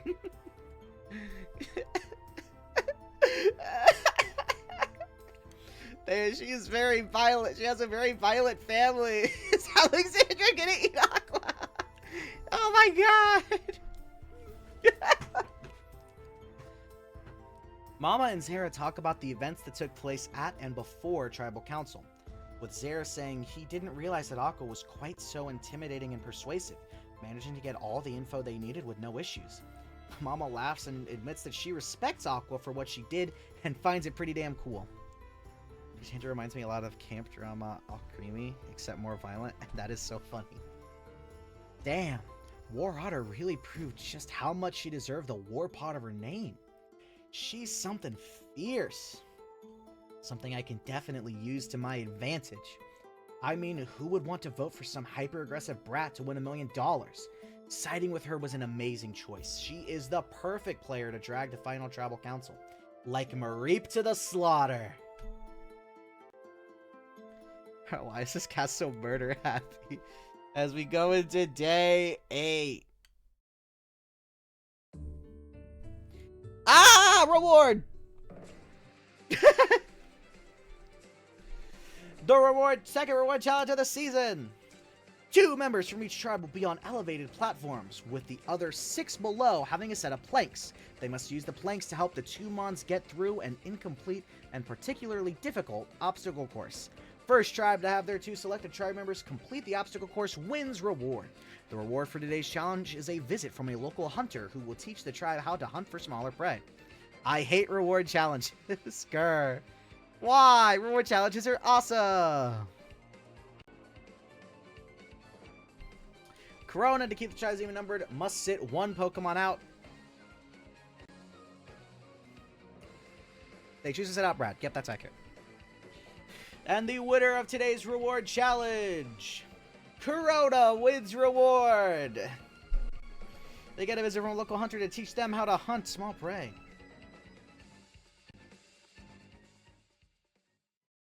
Okay. A hunter Pokemon native to the Koraidon Badlands visit the Corona tribe camp and teaches them how to hunt small feral prey around the area, giving the tribe more options when it comes to needing to eat. Oh god, this is going to really help their their inverter hungriness. Hunter was alright and all, I guess. Knowing how to hunt is gonna help, but I'm still really craving a burger. Just not from Mighty Meats, where I work. I've seen how that shit is made, and that is something I can never unsee. I'd rather starve out here for weeks than eat that shit willingly. Complete and utter garbage. How they could all be murder hobos more often, yes! Alexandra pulls Danny and Naira together and asks the duo if they'd be fine with Brad joining their alliance for the foreseeable future, since he didn't seem to like the way Aqua had gotten things done during Tribal and looked interested in swapping sides. The duo agrees, and Brad is brought into the alliance. Let's go! Okay, Brad is in. Great. That still makes 4 outnumbered by 5, unfortunately. So I'm gonna have to think of someone else to swap onto our side. We need the majority here, or else it's just gonna be one of us getting cooked again. Duh. This isn't like the Like a Dragonite anime adaptations where we could just fight off 1,000,000 enemies like Dragonite can. We need the numbers. And another idol has been found at Minami. Obviously, King played his, so the idol was back in circulation, and another one has since been found. Ocelot and Alicia talk some. Our king is found it again, obviously. Ocelot and Alicia talk some, with Ocelot admitting that he'd like to diversify his strategy some more and work with more mons in the game. Alicia suggests the 2 of them work with Flan, who would be perfect cover if they have to vote off one of their own eventually. Ocelot agrees, and when pulling Flan in, he agrees to join the alliance, making it a trio. So it looks like Ocelot is dipping around more in this alliance. I mean, he was already aligned with Alicia before, but I guess now he has 2 separate Final 2 deals, I guess. Good for him! Looks like things are going up for this clown. Yup. My jokes have done the trick and got me in a close-knit alliance. Now, that's what I call a sticky situation. Get it? Cause, like, I'm stuck to this alliance like glue. Stuck in the game. Sorry, that joke didn't make much sense. But I'll be making 100 million cents soon. Yup.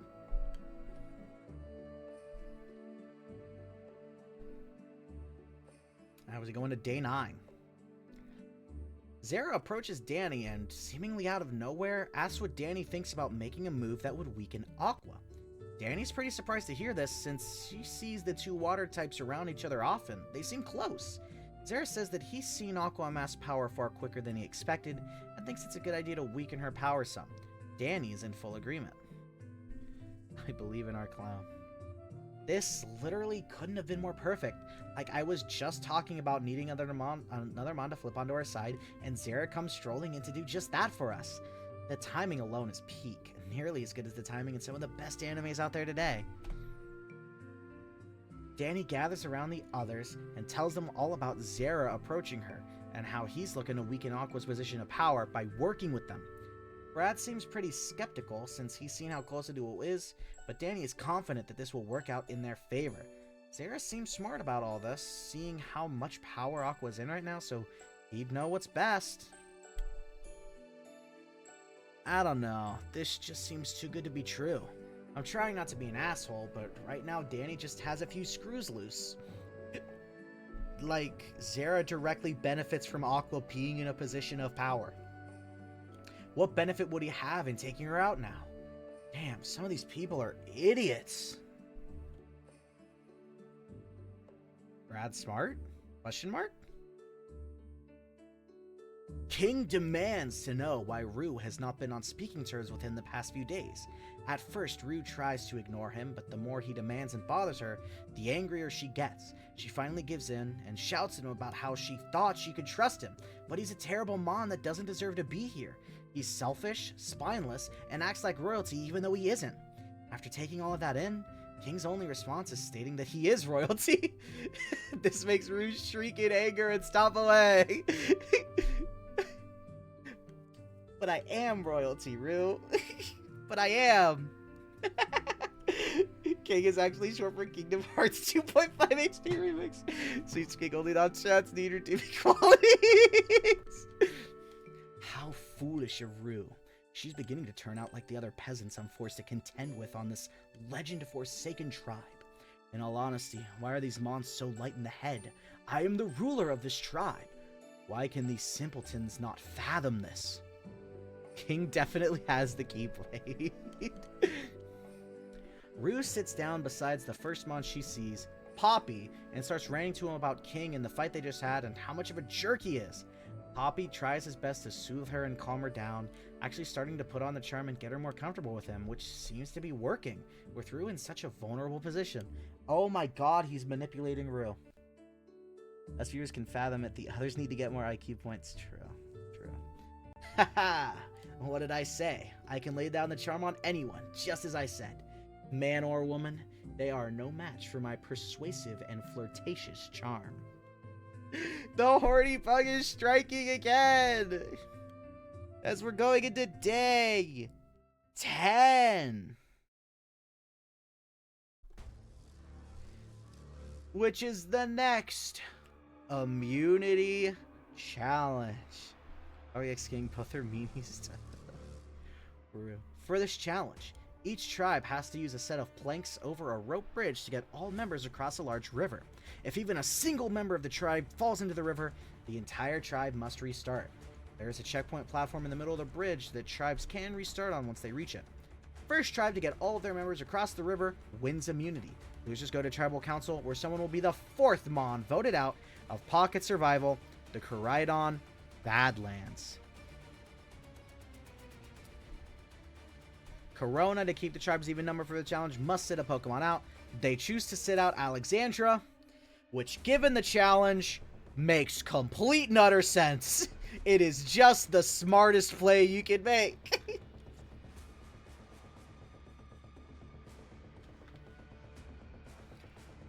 Alright, it comes down to it. Who is going to win the fourth immunity challenge of the season? It is... the Minami tribe wins immunity once again. Ow! Corona will be going to Tribal Council again tonight. She could also carry if anyone falls down. True. Minami wins immunity. King is safe again. He lasts another episode. As we jump into stuff. You. I've already done you. You.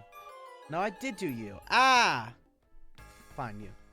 Flan takes some more time to show off more of his favorite clown tricks to Maria, who's having a fun time watching them all. Thankfully, with more negative Pokemon on the tribe far gone, there aren't any interruptions this time. King is safe again, plus he has the idol 100%. King needs to make merch just saying, King is king! Ha! Ah! I can finally clown around in peace, yup! No more worrying about a specter ruining everything. He waited 3 episodes to realize this. So he comes back from the dead just to piss on one of Maria's friendship bracelets. No! Rue asks Elisa if she'd be willing to work with her. She made a big mistake in trusting King and is basically begging for another chance to be on a good side of the tribe. She doesn't want to be voted out. Alicia laughs, insisting that she never would have targeted Rue anyway, as she's a challenge beast, which is what she values most in tribe mates. She'll try and talk to the others to keep them off of her, though.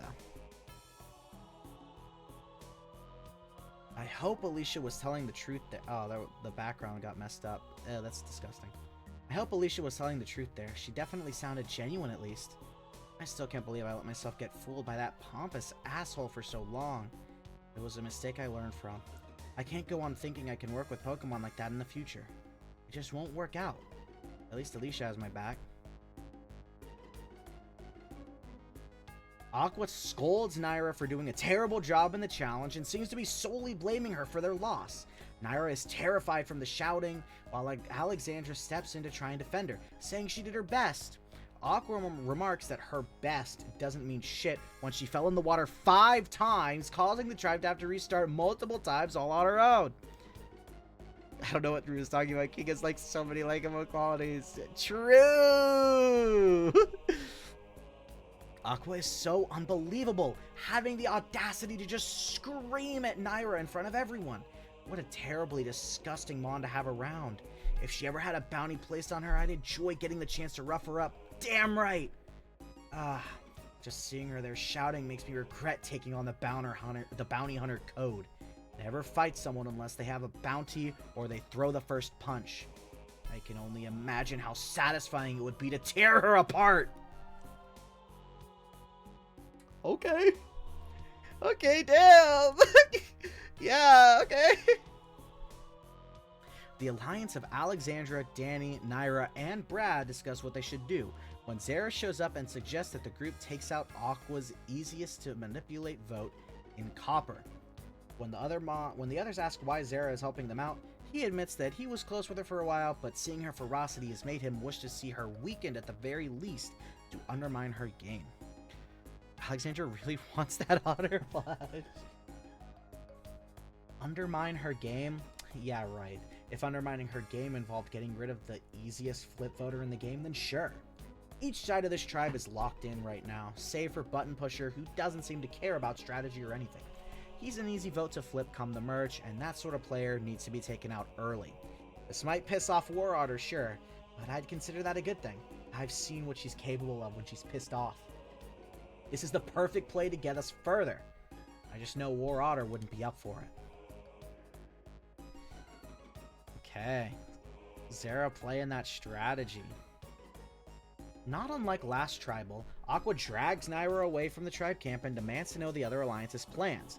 Terrified, Naira shares everything that's happening, leaving Aqua in shock to hear that Zara is working with the other side.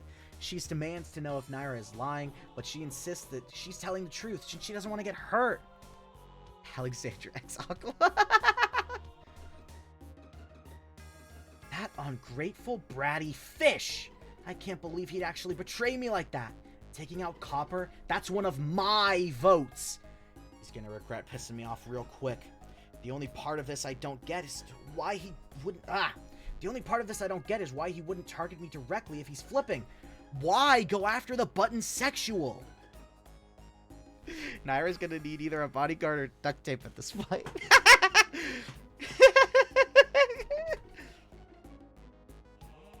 Aqua angrily gathers Gigi, Mama, and Copper alongside dragging Naira along with her for the ride. She complains to everyone about Zera's supposed betrayal and wants to be petty, insisting that if he wants one of her votes gone, she's gonna take out one of his. She wants Danny gone tonight, and she threatens Naira with physical punishment if she doesn't vote alongside them. Kinda homophobic to take out the button sexual, not gonna lie. Copper sure is button sexual. Again. I'm in this terrible situation again? don't want to help Aqua, but I don't want to get hurt either. I don't know what to do. It's really button phobic of them, to be honest. You.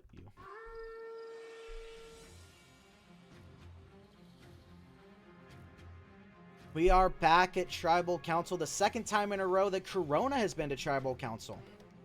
Well, Corona, back-to-back immunity losses, back-to-back Tribal Councils. What's the take on that? The tribe hates it! It's frustrating to lose when we should be winning, especially when it's obvious why we're losing. Can you shut up about this already? I hate that we lost too, but you can't just sit there and blame Naira all the time. All you do is scream at her. There's nothing wrong with loving buttons. But it is kind of my fault. Well, that can't be true for every challenge, Naira. You guys did win the reward challenge a few days ago. Yeah, he taught us how to hunt bugs. Whoop-de-frickin-do. We're gonna thrive now for sure. Gee, I can smell the sarcasm oozing from your lips. But, yeah, I'm not eating bugs. Duh. That's, like, disgusting. It's not as bad as you guys are making it out to be. I've been adventuring around the world for plenty of time now. I've eaten a bug or two along the way. Prepared right, they can actually taste pretty good. One thing for the one did mute Naira fun. Oh my god! At least Zera has some positivity about the reward you guys won. Speaking about positivity, has that been the vibe around camp? Positivity, negativity, anything in between. Naira is annoying. In before she wins. Naira winner edit! It's been a bit rough, let me tell you. I swear, this tribe's got rough skin. The tune our camp singing is just as rough as a Sharpedo. I mean, it hasn't been all bad. Some mons are nice to hang around. There are just some mons that are too focused on negativity, and some mons that just don't seem to care very much. Buttons. Gee, I wonder who Danny was referring to about mons that don't care very much. Clearly, she's talking about Aqua. Duh. Well, it seems the vibes around camp have a big impact on the gameplay your tribe is putting out. Let's put that to the test right now. It is time to vote. Alexandra, you're up first. You are a wild card in this game. You could work with anyone and do anything. I don't see loyalty in your eyes, so you have to go, even if Aqua doesn't want you to. Zero wants to take out one of my votes, huh? Well, let's see how he likes it when you're gone. If anybody has a hidden immunity idol and would like to play it now, would be the time to do so.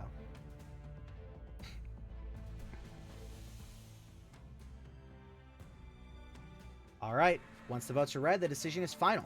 Pokemon voted out will be asked to leave the Tribal Council area immediately. I'll read the votes. First vote. Copper. That's one vote Copper.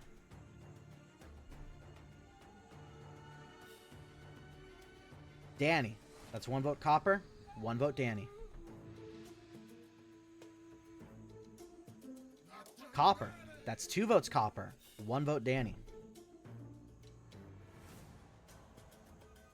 Danny. That's two votes Copper, two votes Danny. Copper. That's three votes Copper, two votes Danny. Danny. That's three votes Copper, three votes Danny. Copper. That's four votes Copper, three votes Danny. Ah! Three votes Danny.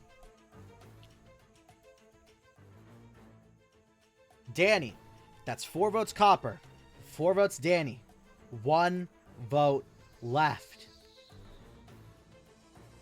Fourth Pokemon voted out of Pocket Survival, the Koraidon Badlands. Danny, you're gonna have to bring me your torch. Someone was a little indecisive. Well, one of you better make it to the end and win it all. I'll be rooting for all of you. Danny, the tribe has spoken. It's time for you to go. Not the weeb. No. This isn't how I wanted this to end. But that's fine. I gotta go back home and catch up on the newest episodes of Ashapiece. In the end, the vote was 5-4, sending Danny out of this game. They're supposed to have God and anime on their side. End of slideshow.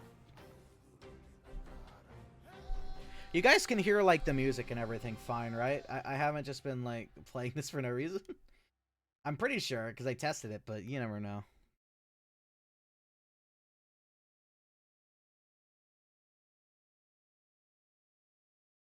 Heard the music well. Good. Episode 5. As well as Naira's crying. We love Naira's crying. It's hilarious.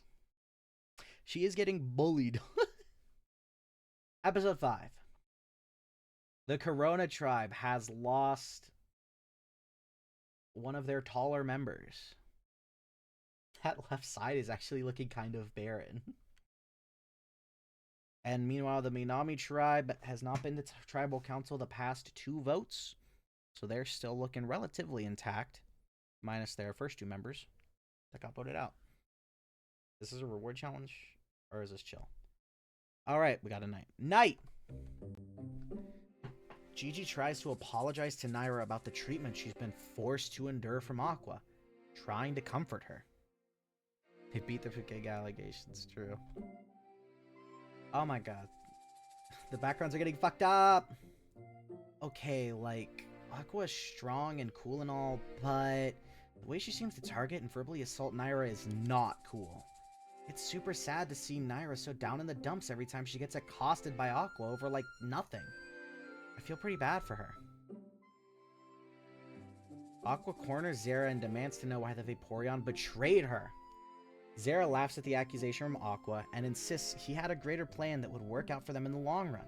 He takes a while explaining this plan, and the more Aqua hears it, the more she seems to like the idea.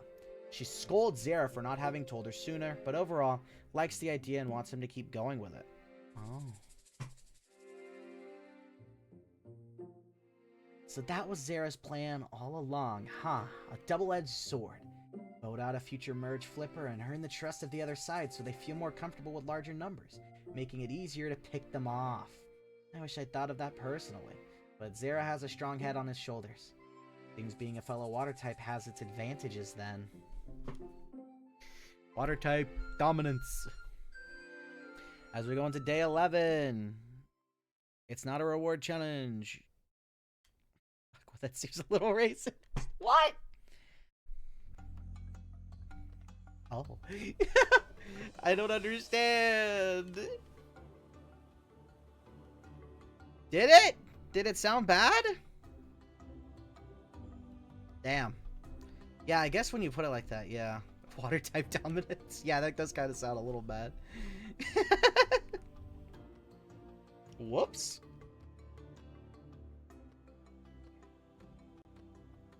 Water types. Oh my god. But King is not a water type. So I think that kind of puts a wedge in that idea, Plum. Anyway. Oh god, this!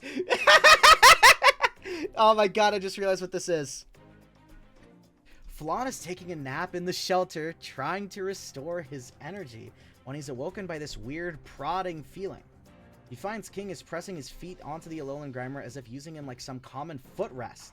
Flan moves away quickly and is so caught off guard he can't even put up his clown act, demanding to know what King was thinking. King rolled his eyes, making a comment that Flawn's disgusting body is only good for foot massages. Flawn is so disgusted by this action that he takes a swim in the river to clean off. Oh my god. Time for my heel face turned back to him. King is entitled to his foot rest. Oh my god. King is probably Arceus in disguise. Oh my god. Wow. Yeah, it's a little weird. I can't even joke around right now. I'm in no mood.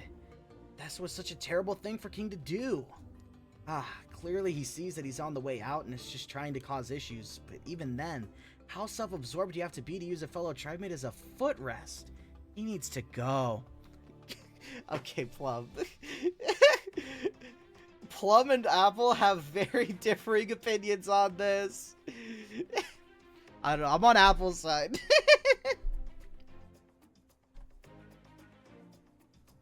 Aquamarine, Ocelot, and Poppy come together and discuss who should go out next if they have to go to Tribal Council. There really isn't much discussion, though, as the trio all agrees to take King out on the next vote. Oh my god. What is happening with the background? Whatever. Yeah, I think we all knew even before today that King was sorta on the chopping block. But any ideas of swapping him out and playing more strategically to take out a bigger threat went out the window after today. He's so despised by the tribe at this point that any votes not cast for him would be seen as those Mons being fine with what he's done today. That's a game killer. It's gotta go. They hate him because they ate him! God damn it. When the alliance of Alexandra, Brad, Naira, and Zara meet up again, Naira wastes little time in apologizing for voting with Aqua, talking about how intimidating Aqua was and how scared she was to not listen to her. The others assure her it's fine as long as she can try not to do it again. They can always work something out since they aren't technically the minority. The tribe is split 4-4 right now. They hated him because he told the truth. No, he didn't. Yeah, we aren't in the minority anymore, guys. Well, so long as Zara here feels our next move is good enough to side with, that is. They really still don't realize they're being played by me? I guess since Shaker was proven to have voted with War Otter and the others, they saw that I voted alongside them and still trust me. Oh, they have no idea. How unfortunate for them. Calling now, Naira will be unable to keep her mouth shut and do it again. We need someone watching her 24/7. Me when we're not the minority anymore. Yo! When Aqua, Copper, Gigi, and Mama come together to talk game again, Mama suggests voting for Zara since he betrayed their alliance as a traitor. Aqua laughs, filling the others in on Zara's brilliant plan, cluing them in to the fact that Zara is still on their side. So the focus should slide to Alexandra or Brad, a threat or a different traitor. Zara really thought up all that, huh? Guessing he's not as fish-brained as I thought. Well, if it's gonna work for us, I don't see anything wrong with it. We love fish-brained. Is this a challenge? Challenge! It is time for episode 5's Immunity Challenge.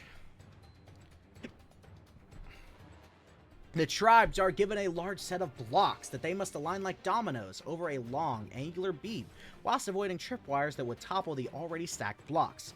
Once the entire line has been properly placed, the dominoes must be toppled over from the start to cause a chain reaction. If the chain reaction reaches all the way to the end, the last block will fall on a button that will trigger a mechanism to raise a flag. First tribe to raise their flag with a correct chain reaction wins immunity. Losers go to Tribal Council, where someone will be the 5th Mon voted out of Pocket Survival, the Koraidon Badlands. Because the tribes are back to being even, no Mon needs to sit out, meaning that we are about to find out who wins. Who wins the 5th Immunity Challenge? Kuroda wins immunity. Finally back to win immunity. Okay, this is a little outdated. They did not win a fishing net. This is untrue. They did not win a fishing net. They didn't win a fishing net. They already had a fishing net. Minami will be going to Tribal Council tonight.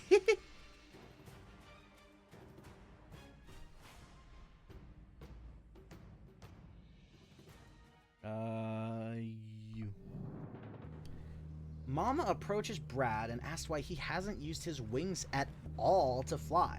She seems bothered because a flying type would be a powerful resource for scouting and camp life. Brad sheepishly admits that he had broken his wing a few years prior, and while it's healed since, he's been a bit nervous to fly. Mama tries to encourage him to try, only for him to make a rude comment and return and walk off. There goes King. Let's hope not. Anything can happen. Damn. You try to be a nice sport and help a ma in need, and all you get in return these days is insulted for it. This new generation don't know nothing about respect, that's for damn sure. If I pulled that crap when I was his age, I'd get walloped for it. The disrespect round her is shameful. I believe in our king. We gotta believe in our king. Alexandra notices that Naira still seems very nervous, despite the fact that the tribe isn't going to tribal, so she's safe. She tries to ask what's wrong, and Naira admits she's just really afraid that Aqua's gonna do something to get her out, and it's really put her on edge. To calm her down, Alexandra pulls out a hidden immunity idol, explaining how she found it and saying she'd use it to keep Naira safe if need be. Naira's surprised to see it, but it does seem to relieve her somewhat. Oh my god, you told the person that tells someone everything that you have an idol! Oh my god! Oh my god, what a terrible move! Oh my god!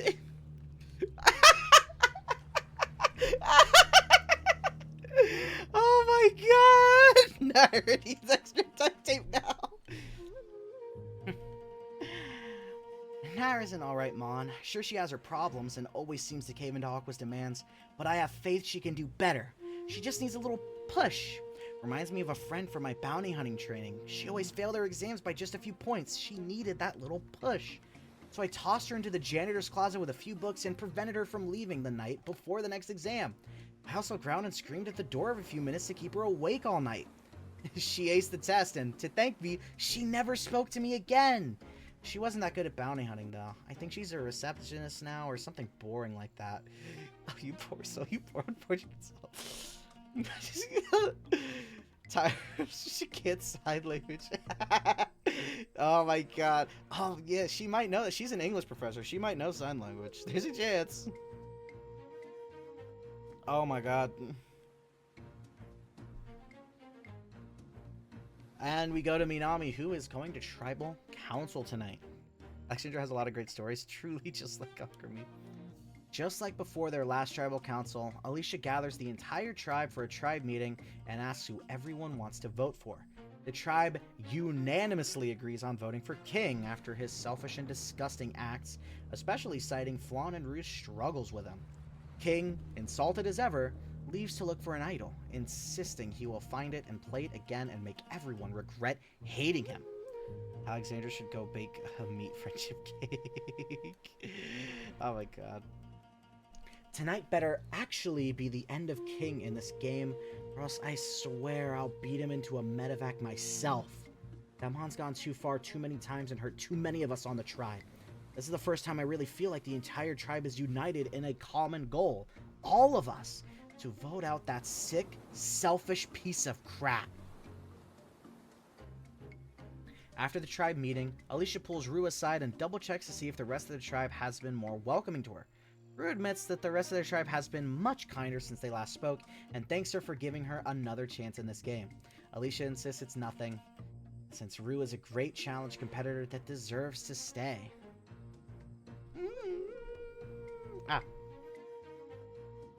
Rue's confessionals just have the fucked up background. I hate it. King is the idol. Yeah, King, just play yourself. You'll be fine. I'm glad things are starting to go my way again after the whole King debacle. Hopefully we could just vote him out tonight and get it completely squared away. That's the plan, at least. Alicia's been super helpful since I last spoke with her. Being around Alicia just makes me feel warm inside. I'm not really sure why. Tribal Council.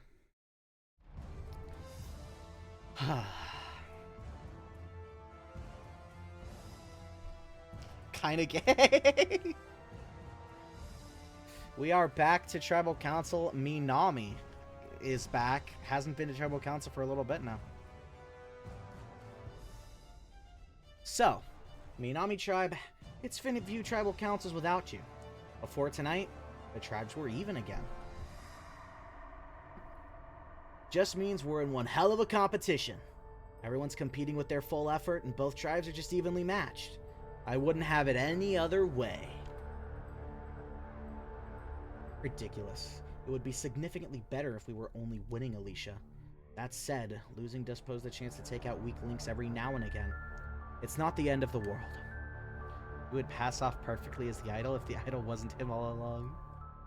Speaking of weak links, I heard that, like the last tribal you all went to, you held a tribe meeting to determine a group vote again. How did that play out? Ah. The results were the same as they were before, King. King, no matter how royal he seems to be, King, no matter how royal he seems to believe he is a foul, selfish creature of whom does not deserve to remain in this game. Yeah, King's disgusting. Just a few days ago, he was using Flan as a footrest. He really thinks he's that much better than all of us. It's gross. I won't be going anywhere, you cretins. See, as I said I would, I have gained another hidden immunity idol, of which I will be using to remain in the game once more tonight. They're so mean to King, he did nothing wrong. So let me get this straight. King, you're saying you have an idol? So you're not going out no matter what? I bet he's lying. Only a big dope would claim to have an idol like that again. He knows we're all voting for him. So why would he tell us? Flan is not... Flan is not acting very cloudy right now. Yeah, Flan has a point. If you know we're all gonna vote you out, it would be dumb to tell us you have an idol. Plus, he didn't do it last time.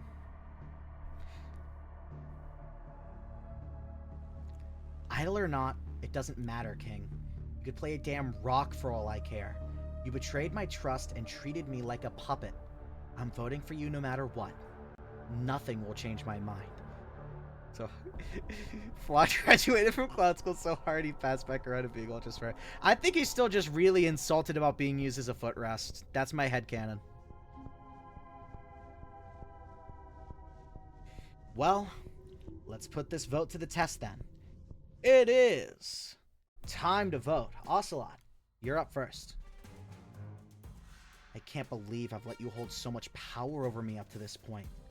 I'm utterly disgusted with myself. You better go tonight. To win! It was voting for King to win in the end no matter what. Yes, Queen! To think my own closest ally would come to betray me. The ruler of Minami. You will come to regret this choice, Rue. Queen, get your pot armor ready. If anybody has a hidden immunity item and would like to play it now, would be the time to do so.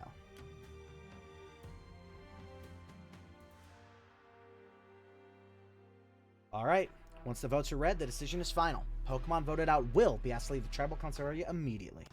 I'll read the votes. King is the ruler of Minami. Yes! First vote. King. That's one vote, King. You forgot your item play! King. That's 2 votes, King. I'm back when I missed. Rue. That's 2 votes, King. 1 vote, Rue. King. That's 3 votes, King. 1 vote, Rue. King. That's 4 votes, King. 1 vote, Rue. 5th Pokemon voted out of Pocket Survival, the Koraidon Badlands.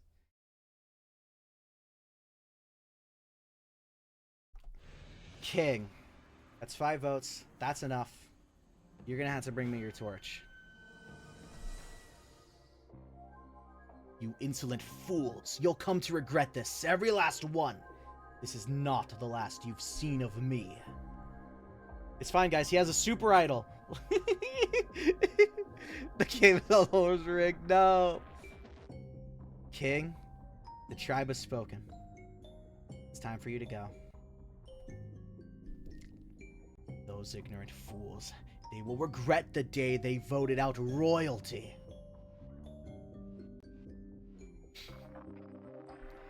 Voted out unanimously. King is gone. Not gonna lie, I would have kept him. I mean, what is it? He makes a good, he makes a good shield. He makes a really good shield. Everyone would love to vote for this guy. King, you better get that rejoin spot. If there isn't a rejoin spot, you better make one. King survived. He would have made the plot armor of Jon's from Game of Thrones. Exactly. Yeah. Okay, that is King gone. Also, welcome back, Dai. I think I don't remember when you left. What was the last tribal council you saw? Was it, which one was it? I don't remember how long you've been gone. I know you've been gone for a little bit. Episode, oh, what the fuck? Someone messaged me.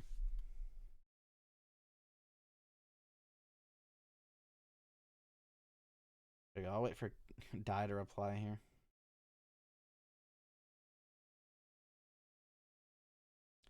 Dai was likely at the Xavier outing. Yeah, were you there for the Xavier outing, Dai?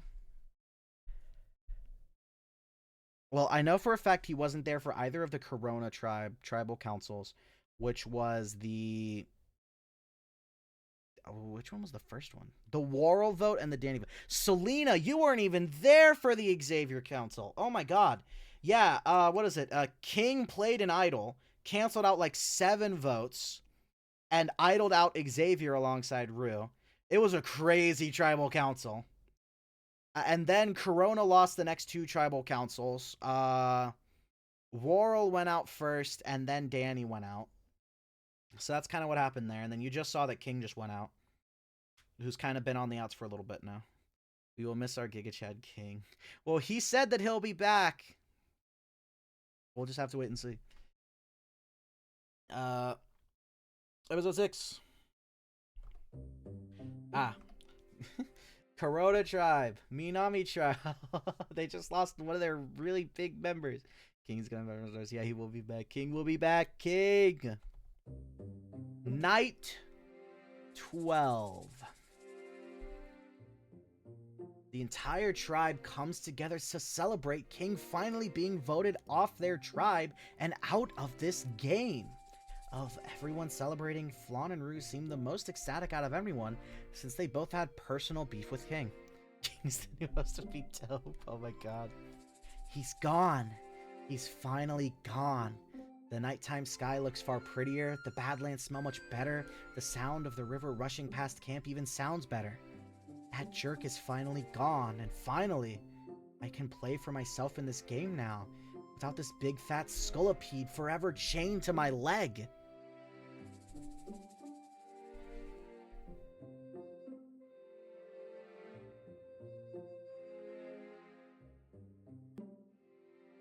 Just a sec.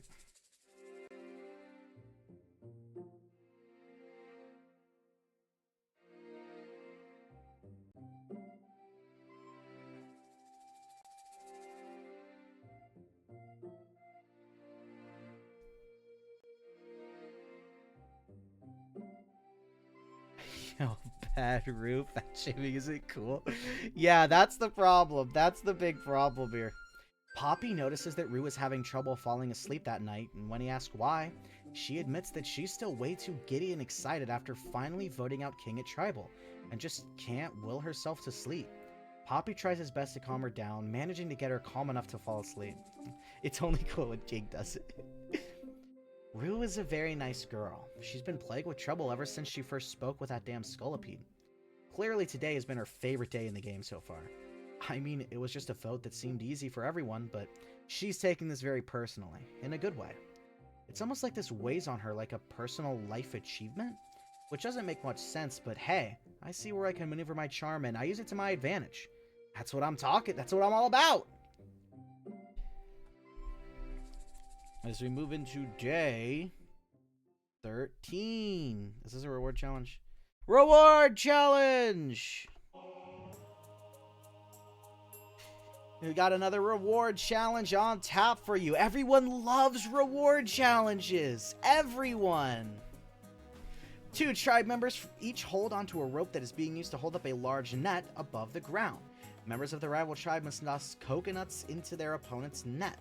First tribe to get their opponent's net to hit the ground wins reward. The reward for this challenge is a feast of steak, sausages, vegetables, and wine back at camp. Damn, I didn't realize that coconuts were native to the Koraidon Badlands. That's crazy. I had no idea.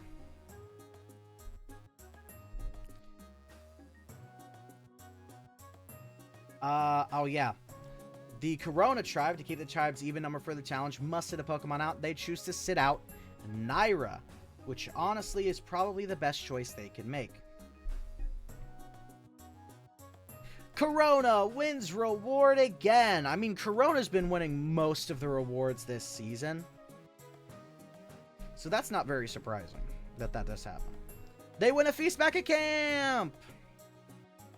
Congratulations to Corona! The Corona tribe all comes together after winning the reward, enjoying their camp feast together, and all having a great time while doing so. Now that was a darn good meal. I mean, does it come close to the biscuits and gravy I can whip up in a moment's notice back at my bar? Nowhere near. But it was still damn good for sure. I'd take seconds if there were any. There were any. Aqua pulls Naira aside after the reward and demands to know what the other side of the tribe is planning. This catches Naira completely off guard since they don't have tribal or anything like that tonight. She tries to say that they haven't made any plans yet, but Aqua can tell that Naira is trying to hide something. After pushing further, Aqua gets Naira to confess that Alexandra found an idol, which shocks Aqua. Oh my god! I can't believe it! Aqua found out about the thing! This is crazy! I'm in such shock! Alexandra told Naira a secret, and Naira told Aqua. I cannot believe this! I am completely in shock right now. So, the giant rabies beast has an idol then. Well, now I know, so good luck playing it in any meaningful way. Now I just gotta talk to the others and devise some kind of plan. That oversized rage machine is next on my hit list. Arceus, damn it, Naira, why does no one super glue her mouth shut permanently? Just cut it off already. At this point, like, goddamn.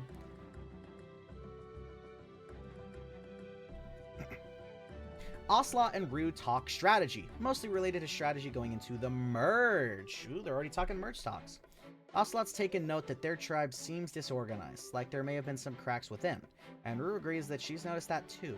They both agree that the first thing that should be done come merge is to suss out the lower ranking mons on that tribe and use them to take out the tribe's big guns. That's not simple. Whilst doing sweet yo-yo tricks. Yo! Rue is surprisingly competent in strategy. Up until the king vote, she appeared hopeless in the realm of it, but maybe she's smarter than she's letting on.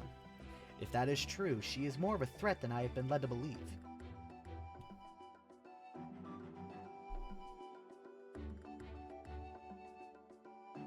Aquamarine notices that Flan and Maria are working on something together by the river, in the sand. When she approaches, she sees they're making some sort of picture, with a large portion of the tribe's remaining rice rations. Getting annoyed, she demands to know what the deal is, and Maria shares that she wanted to make art but didn't want to do it in the sand, so Flan suggested they use the tribe's rice. Aquamarine cannot contain her anger very well with them having wasted so much food. I agree with Apple. A Death Note is a great way to win competition shows. Probably. Oh my god. Actually, I think that's a terrible way, because if someone just straight up died on the show, that season would just get canceled. They'd just like cut their losses at that point. I feel like it's actually a terrible way to win competition shows. But I know if Aquamarine had the choice, she would probably just write Flan and Maria into death right now after what they did. Counter argument, nuh-uh. Kill the people canceling it. Oh my god. I realized the mistake I made there, yeah. We shouldn't have been using the tribe's rations to make play art in the sand. That was a pretty bad move on our part. And now the tribe has a bunch less food. I can understand why Aquamarine got so upset, but it was surprising seeing it come from her. She's usually so elegant and put together. It's like a whole other side of her when she found out. It's almost like you just wasted the tribe's food! Oh my god! Day 14! Aqua pulls Zera aside and tells him about Alexandra's idol, which catches the Vaporeon by surprise since he had no idea about it, and asks who else knows. Aqua shares that she got that info from Naira, who got it from Alexandra. Zera seems excited to hear all this, and the two of them agree to use this information the next time they go to Tribal. Maria and Vlad at a clownish moment. Why do my actions have consequences? Oh my god, I can't believe it! My actions! They have consequences! War Honor, I don't think you realize just how great this is really gonna be for us. Psycho has an idol and none of her friends know? This is the perfect way to introduce some cracks in that alliance. Well, cracks that don't involve Shaker getting bullied by War Honor, at least. But yes, this could flip that alliance on its head and turn everyone against Psycho. We just gotta play our cards right. Fucking Naira. We love Naira! I like Zera. They're confident in enjoying themselves. They are. Gigi tries to get into some common ground with Copper by trying to talk about K-pop and why he likes it so much. However, Copper's only response is to ask if they can talk about buttons instead, which annoys the Absol. God damn it. Like, OMG, can you stop talking about buttons? It's like all you talk about. What is your problem? Copper seriously needs to get off this button craze of his and try to indulge in cool stuff like K-pop and anime. Why does that loser have to be on my tribe? King and Selena should go over to the other team to bully Naira for more Immunity Idol info. Why I feel like they got played? Who knows? Maybe. Could always have happened. Poppy approaches Ocelot, pointing out that he overheard him and Rue talking the other day. Ocelot has asked how, and Poppy reveals that with his small stature, it's very easy for him to sneak around and stay hidden, so it's very easy for him to eavesdrop. Ocelot seems a little bit annoyed, but Poppy tries to convince him that he'll only use his sneaky skills to help them get further, because he likes the Florigado. This seems to calm Ocelot down. Counter argument, Gigi, you need to press a button to watch anime or games. This is true! Dude, Copper would love that part of anime or games. Well, unless they're using like a voice-activated TV, like a Kinect. Oh, Copper would hate it if they were watching that shit on an Xbox with Kinect. Yeah, so I can sneak around. Duh. I mean, it's probably hard to see me even here when the camera is facing me and I'm the only one talking to you. I do it pretty regularly, actually. Usually get an idea of what someone is like before I go in for the charm. I'm a salesman after all. Gotta make use of every advantage I can take. Interesting. I wonder how Poppy will use this to his advantage in the game. Aquamarine tells Alicia about what happened with the rice the day prior, and asks what should be done about it. Alicia wastes little time in insisting either Flan or Maria needs to be voted out the next time they get the chance, which Aquamarine agrees on. What she doesn't agree on is Alicia saying it should be Maria, bringing up that they're in an alliance with her, Ocelot and Poppy. Alicia shrugs it off, saying tribe strength is more important than alliances and strategy. I also rather like Poppy's role in everything being smart. Yeah, he's like kind of... he's smart and he's playing it rather... like cautiously. I think he's playing a pretty smart game. So, Alicia thinks that way, huh? That this alliance we made is nothing? Sure, I'm mad at Maria, but we can't just betray her. She's part of our alliance and an integral part of the strategy we need to implement to go deep in this game. But Flan should stay just because he's better at challenges? Alright, Alicia, I see where your priorities lie. Aquamarine didn't like that very much. Day 15. Pretty sure this is a challenge, right? Immunity Challenge! It is the 6th Immunity Challenge of the season. 3 castaways per tribe are required to hold onto a pole for as long as they can. The remaining 4 members of each tribe will smash together to grab and drag the mons from the rival tribe away from the poles and onto a mat about 20 yards away. The first tribe to drag all 3 of their rival tribe members onto the mat wins immunity. Losers go to Tribal Council, where someone will be the 6th Mon voted out of Pocket Survival to Cried on Badlands. 15 out of 39 days in. How many days are we doing the stream? Well, we're doing the first half of the episodes. So, I don't remember what the last day is in the last episode. But once, like, when we get to episode 8, you know that that's the last one we're doing.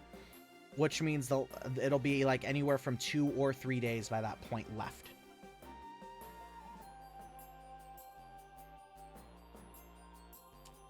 Anyways, let's find out who wins immunity. But first, who is the Corona tribe going to sit out?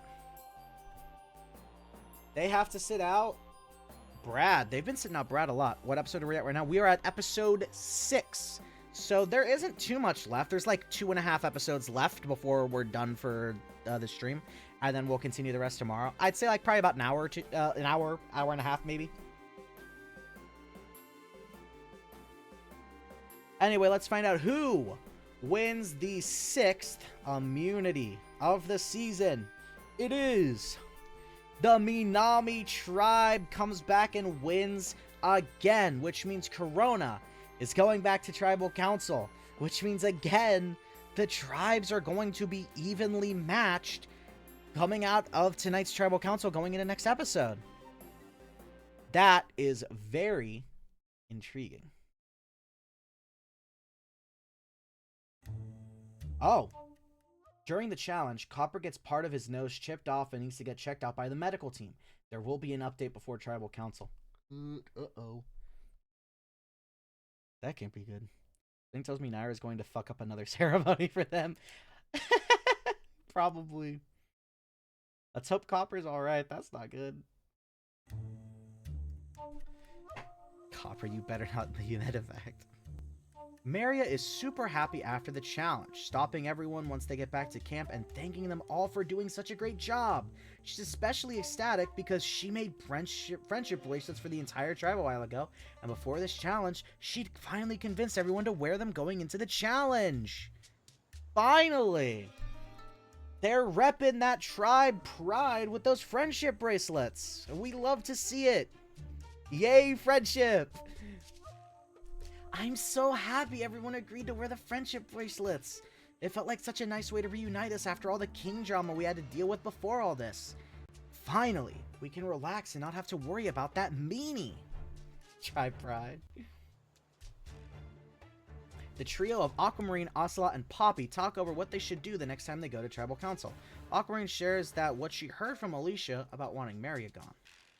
The others both would rather let Flan go, though, so they agree that when the time comes, they'll talk with Maria and Rue about a Flan vote and leave Alicia out of it.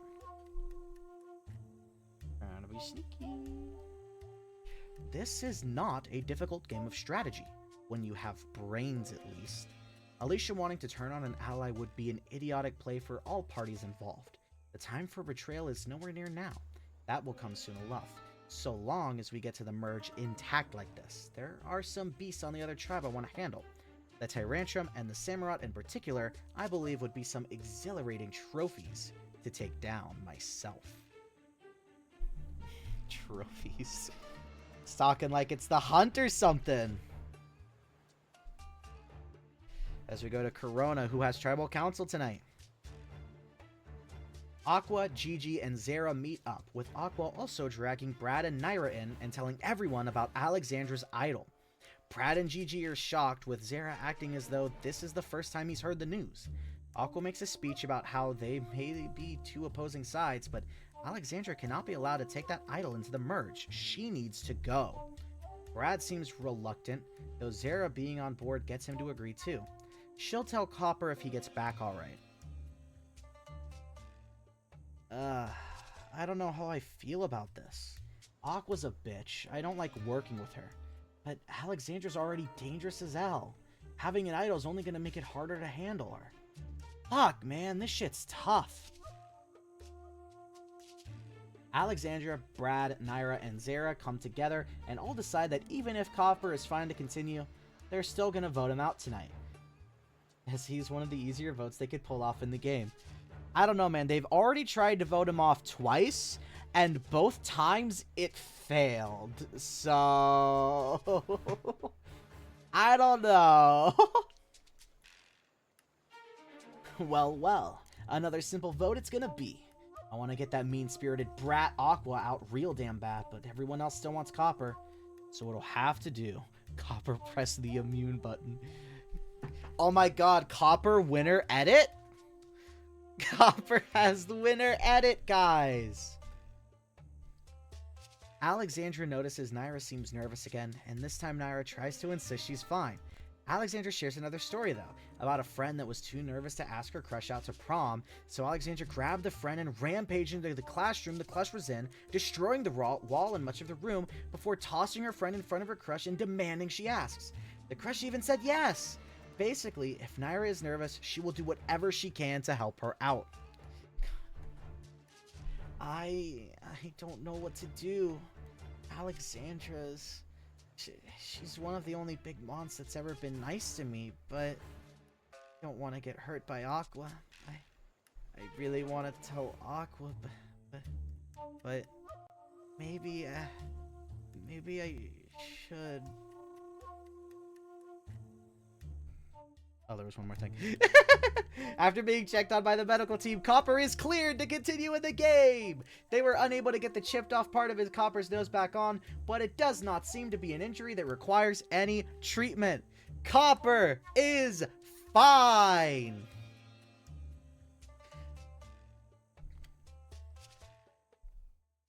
As we go into Tribal Council. I already did that one. Tribal Council!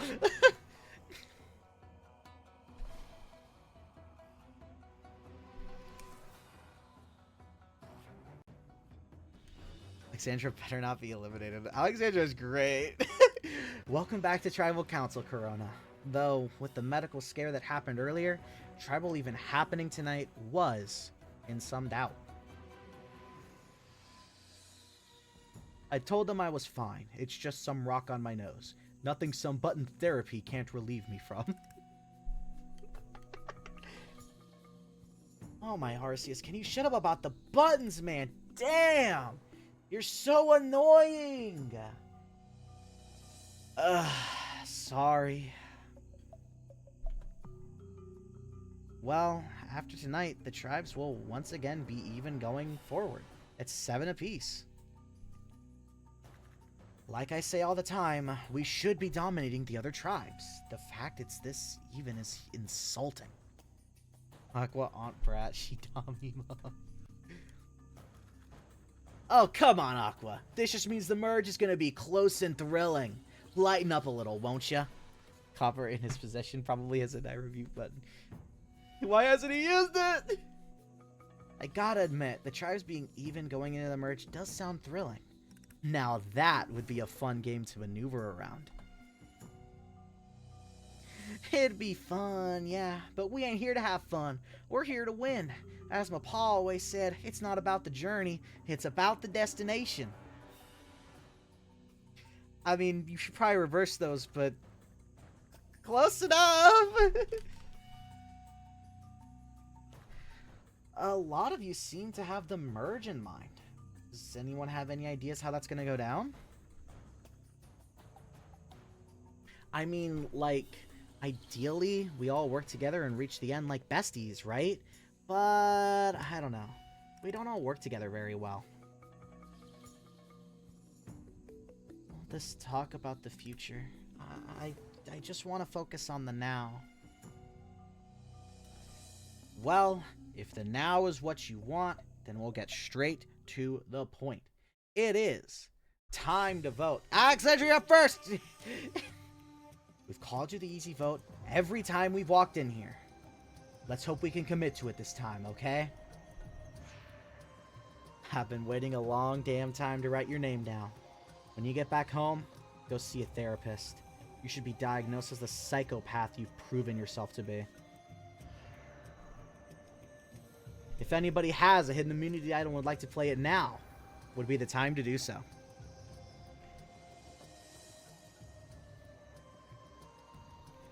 Alright, once the votes are read, the decision is final. Pokemon voted out will be asked to leave the Tribal Council area immediately. I'll read the votes. First vote. Alexandra. That's 1 vote, Alexandra. Alexandra. That's 2 votes, Alexandra. Alexandra. That's 3 votes, Alexandra.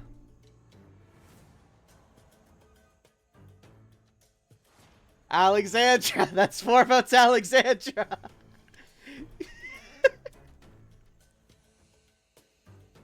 Copper. That's 4 votes, Alexandra. 1 vote, Copper.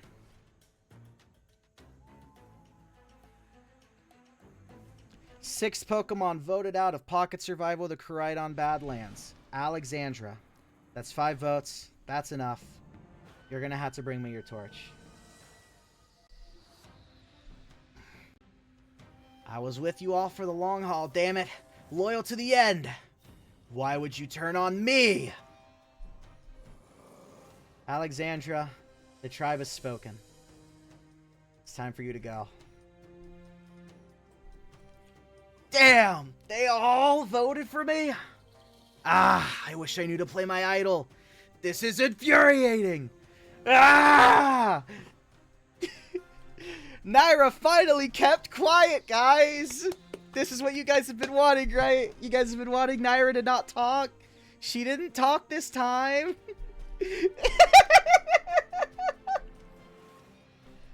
Oh my god.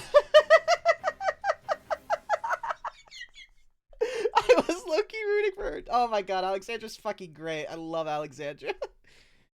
The one time she should have talked. The one time she should have talked. Oh my god, all she could do the entire game was talk. And you know what? She proved to us that she could not talk if she wanted to. I mean, I don't think it helps that Aqua is literally bullying her into voting her way. But, you know, yeah, whatever happens, happens, you know? Whatever happens, happens. Ah! End of slideshow. As we go into the, here it is, the last 2 episodes of the stream. Naira ain't no snitch. She's been a snitch the whole time! We need more Alexandra friendship speeches. She should have met Maria. Oh my god. That would have been so fun. She's multiple times. Guys, we love Naira. She's the best character.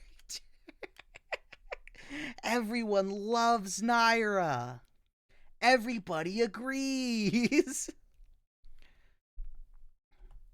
Here is the Corona tribe without their biggest member now. Oh my god. And here is the Minami tribe. Unaffected after not going to tribal council. As we go into night 15. We hate Naira in this house, unlike the Chad King. Naira is sitting by the river, very upset that she betrayed Alexandra like that. Someone she was close with. Aqua approaches and snaps at her to stop whining, that she did good. Naira just can't seem to get over it, so Aqua decides to mock Alexandra, saying that if Alexandra was here, she'd probably share some BS story about a friend who couldn't get over being dumped by their ex, so Alexandra destroyed the ex's house and probably ate them, and the moral of the story is to shut up and get over it.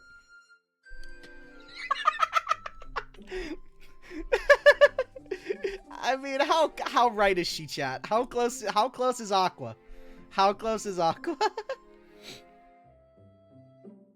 I really let myself just bend to Aqua's will like that.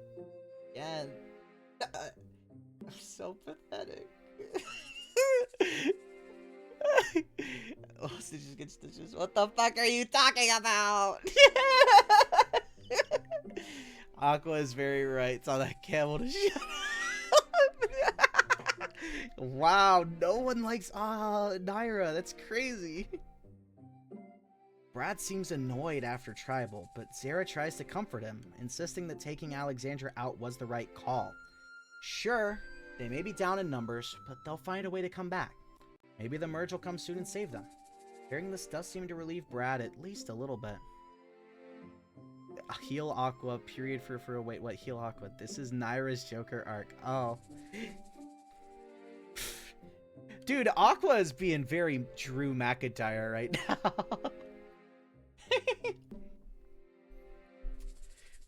Yeah, right. Penguin's the only member left from that dumb alliance Psycho made. Shaker's basically been with War Otter and I, even if she didn't want to be. Then everyone else was also with me in War Otter, so Penguin, your days here are numbered. Day 16. There's something important about day 16. Because I'm gonna need everybody to drop their buffs. That's right. It's time to shake things up a little bit. We are swapping tribes for the first time in Pocket Survival history. The remaining 14 Pokemon, currently 7 from each tribe, will be shuffled to form 2 new tribes. May I introduce you to our new tribes? First, the new Corona tribe, comprised of original Corona members Brad, Naira, Zera, and Aqua, and original Minami members Ocelot, Aquamarine, and Maria. Ugh. Corona having the numbers advantage on the new Corona tribe. Which means all that's left is... we should have been here. All that's left is new Minami, which is made up of original Corona members Copper, G, and Mama. I hope I got that right. And original Minami members Alicia, Rue, Poppy, and Flan. Yeah, I got that right. Alexandra got fucking... Alexandra got so fucked over by Naira. These are the new tribes. As we go into the tribe swap portion of the game. It's time for some interesting shit as we go into episode 7 here.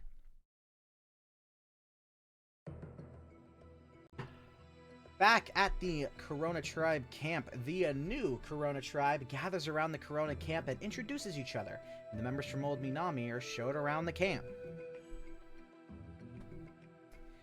Wow, so this is what the other tribe has been living like, huh? Well, I guess it's what I'll be living like now, too. It's a pretty cool place, but the Minami camp has a much more scenic view, that's for sure.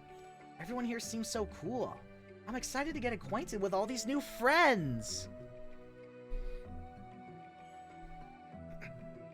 Naira notices Maria working on something in the sand, and once she approaches, Maria reveals that it's new friendship bracelets to celebrate the new tribe. She even gets Naira to help out in making some, which seems to calm Naira down and make her feel more at peace. Oh no. Alexandra would have liked the friendship. Oh, she would have. I don't know what to think. I've been so nervous up to this point, but Maria's really calmed me down. She's so nice and not loud. She's got me feeling a bit better about everything. Maybe this tribe swap is good for me after all. Boo, Naira, boo. Aww. Aquamarine and Ocelot come together to discuss the dynamics of the old Corona members here with them. They both seem to understand that Aqua and Zera are likely working together based on how they've been acting. Naira is avoiding Aqua as much as physically possible, and Brad seems completely on the outs. Oh no, Naira's gonna fuck over Maria! No! Not Maria! He's casually swinging his yo-yos, of course. Maria and I, the science guy. The old Corona side of this tribe seems like an open book, fractured right down the middle. Now this, we can use to our advantage. How we go about this swap will set the tone going into the merge. We must stay vigilant and play this right. Everything Naira touches dies. The new Minami tribe all gather around the Minami camp and introduce each other, and the members from Old Corona are showed around the camp. My, this is as exciting as when the annual rodeo fest comes to town. I tell ya, them's the busiest work days at my bar. But yeah, meeting all these new mons is sure sweet. To think they had this beautiful camp this whole time. It's gorgeous. Oh, like that. Poppy tries to charm Mama, first by giving her some special attention by going out of his way to welcome her. Mama sees through this pretty quickly though, telling Poppy to stop bothering her, as she knows a charmer when she sees one. Owning a bar for so long gives her eyes for that sort of stuff. I do like Mama as well, her lines are enjoyable. We love Mama. I love talking like her. I love her fucking confessionals.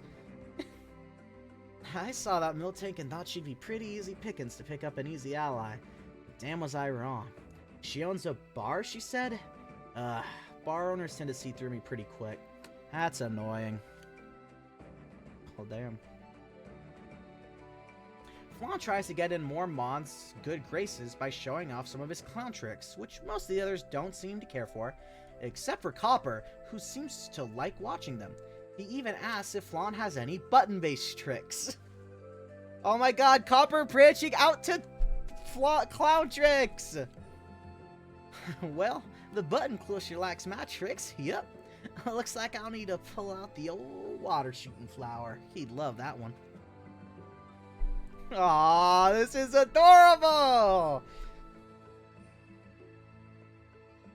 As we write into day 17. Aqua and Zera come together in the new tribe dynamic, knowing that while they might have the majority in terms of all tribe numbers, they need to make sure a former flipper and Brad does not flip again. They pull him in and get him to agree to stick together, but when Brad asks about Naira, Aqua scoffs and remarks that Naira doesn't need to be in anything official because she could just be intimidating into doing whatever Aqua wants anyway. Copper has a new personality trait. Instead of just buttons, he now likes button clown tricks. Yo! True character development. Is that big blue brat really the only option I have at staying in this game? It might be. I said I'd stick with them, but maybe I should consider my options more. Aquamarine approaches Naira and asks her about how things were in their tribe before the swap. Naira is reluctant, but does share her position in the tribe, being caught between two alliances and being berated by Aqua constantly and intimidating into voting with her.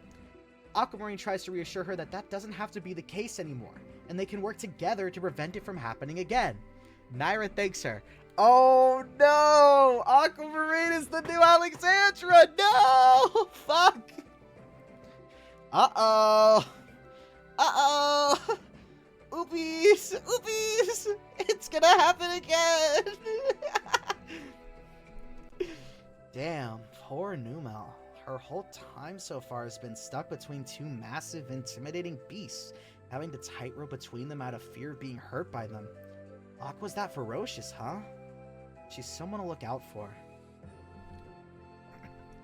Flan is practicing some new clown tricks at camp, which is really getting on Mama's nerves since she's busy fortifying the shelter nearby. She shouts at him to either cut it out or go do it somewhere else since she needs to focus. I swear, that glob has no idea what's right, does he? Clowns are for carnivals and rodeos, not for everyday life. Ugh, he's as annoying as a goldbat during hunting season. Mama needs to learn some clownery. Alicia and Rue get together to talk about the new tribe, mainly about Copper, Gigi, and Mama, the newest arrivals through the swap. While Rue seems to think Mama has a hot head, Alicia admits that she has no opinions on any of them, as challenge strength is always her priority, so she wants to see how the tribe gels in a challenge first. Alicia is great and all. Like, she saved me from that terrible spot, and despite being so menacing looking and intimidating, she's actually really sweet. But she needs to learn to form opinions that aren't solely strength-based. I get it. Being a guild leader, that's one of the biggest factors, sure. But there's more to this game than just strength. The way I see it, Copper is annoying with his constant button talks. Gigi seems just okay despite talking, so weird. And Mama has a very big temper. See, some of those are problems that need to be addressed, not left alone. As we ride into day 18. And the next immunity challenge. That's right, the first immunity challenge of the swap. Let's see how it goes. Both tribes start with everyone being tied up together, with the knots weaving through a very intricate set of obstacles. The tribe must untie the large knot they're entangled in by maneuvering their bodies through and around the obstacles. Once they're untied, they must drag the long rope through a short obstacle course and use a key also tied to the rope to unlock a chest. Inside the chest is a set of puzzle pieces. First tribe to complete the puzzle wins immunity. Losers go to Tribal Council, where someone will be the 7th Mon voted out of Pocket Survival, the Koraidon Badlands. Both tribes are evenly matched, which means nobody has to sit out. So let's find out who wins the first Swap Immunity Challenge. Minami wins the first Swap Immunity Challenge, which means Corona will be going to Tribal Council. Congrats to Minami, they are safe for this swap vote. And it'll be Corona having to pick someone off yet again.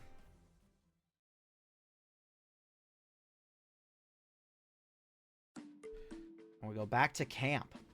Copper had clearly been having a hard time with the challenge, which really seemed to get on Alicia's nerves, believing that he was trying to throw to prevent his tribe members on the other tribe from going to Tribal Council. Despite this not being true, and Copper trying to defend himself, Alicia believes it wholeheartedly and remarks that Copper's going to have a real hard time throwing on this tribe while she's around. Oh. I wasn't trying to throw. I don't know what she thinks I was. I don't know why she thinks I was. Give me a challenge with a button, and she'll know I wasn't throwing. I'd win that one so fast for us.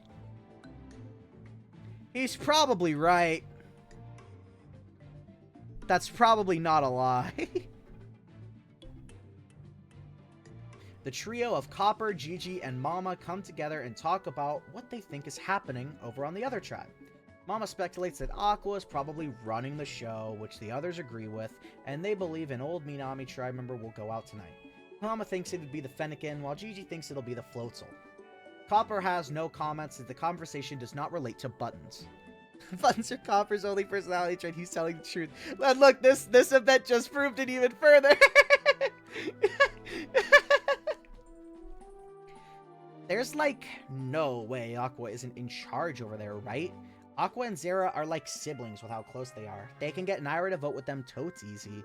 Brad is the only question mark, but I think he'd realize if he doesn't side with them, he'd probably go out anyway. If it isn't Brad, she'd probably just do with the Fennekin what she's been doing with Naira. Seems like an easy night over there. As we go to New Corona, the first Tribal Council of the swap.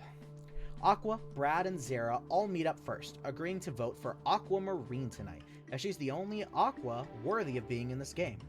After the agreement, she drags Naira over and demands that she vote for Aquamarine alongside them, and Naira meekly agrees to do so.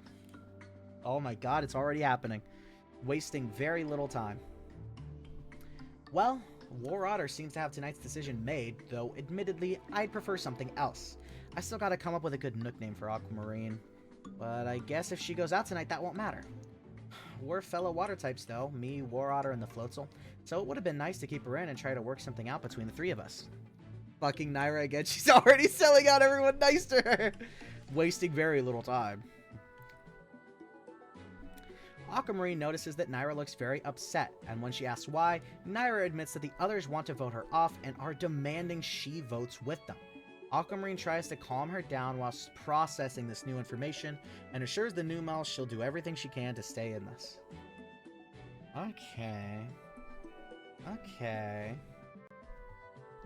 So, they want to take me out then, because of my name? There've certainly been weirder reasons other Mons didn't like me, but with $1 million on the line, I can't let this one slide so easily. I gotta make some sort of plan to flip this off of me altogether. feel like an Uno reverse is happening. Ooh, could be. Aquamarine fills Ocelot and Maria in on the news, and the trio gets to work on brainstorming ideas to get the vote off of Aquamarine.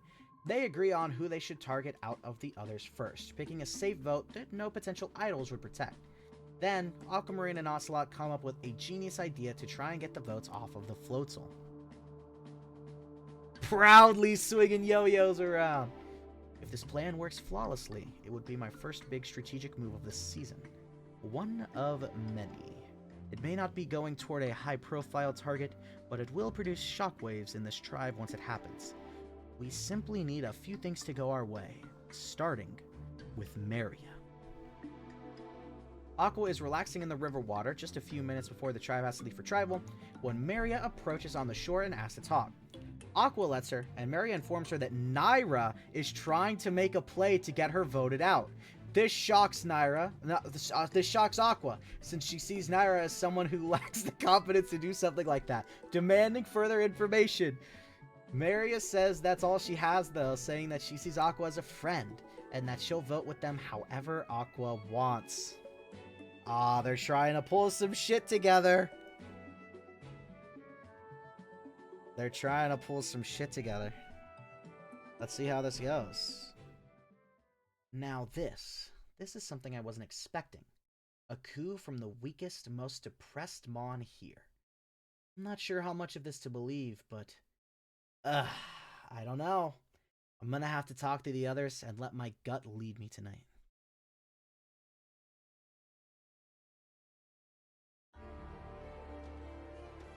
The first tribal council of the swamp is upon us. You think Naira might get backstabbed? It could always happen. Well, first tribal council after the swap and new Corona, it's one of you on the chopping block tonight. How's your new tribe? It's been rather intriguing so far. This blend of Pokemon from the former iterations of each tribe has proven to be quite interesting to work around when it comes to alignments. Yeah, and some of the new Mons are really nice too. They've been helping me out a ton. Aquamarine especially has been so kind. The old tribe dynamic was getting a bit stale, so this swap shaking things up has been bringing me back to my adventurous side again, too. So, things are going well back at camp at least. Do you have any speculation about how it's going on the other tribe? Considering we lost and they won, it's clearly going better over there than it is over here. That's for sure. Flicking yo-yos. Are we not the tribe here tonight or something? Why has the focus shifted onto the other tribe? That tribe has no bearing on tonight's tribal council. My apologies, I was simply wondering what everyone was thinking. Since we're focused on tonight though, does anyone have any ideas on what's gonna go down? I was pretty sure before, but some new information recently came to light that's had me second guessing. I've spoken with my allies, and we've made a decision. There have been a lot of twists and turns in the lead up to Tribal tonight, but I just want everyone to know that no matter what happens, all of you are my bestest friends! Yeah! That's a nice way of putting it. Well, let's find out what you all have in store for tonight. It is time to vote. Naira, you're up first. Maria, you fake ass. Naira, you're up first. Or was it Zara? Zara, you're up first. I can't believe I'm actually siding with this sociopath. But it's my only option at this point. Sorry, Naira. This better work, Aquamarine. If I don't see Brad's torch getting snuffed, we're gonna be in some serious trouble. Oh, this wasn't even the right music. Well, whatever. If anybody has a hidden immunity idol and would like to play it now, would be the time to do so.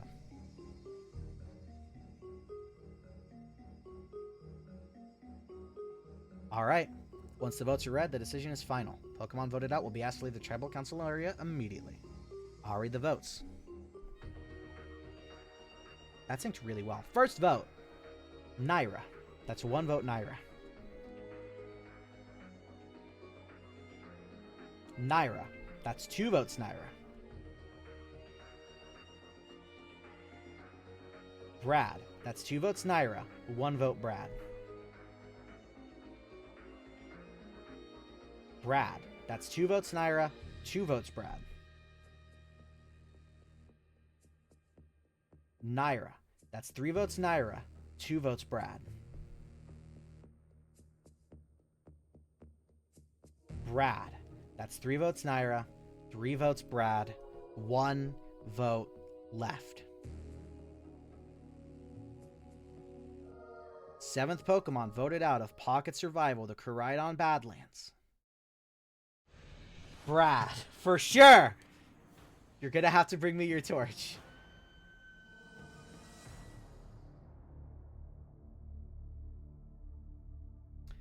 Damn it, Aqua. I knew I shouldn't have trusted you. This is all because of you, isn't it?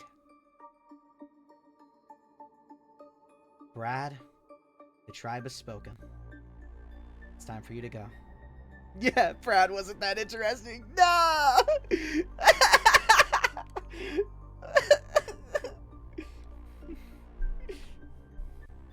Not Brad the Chad. What the hell just happened?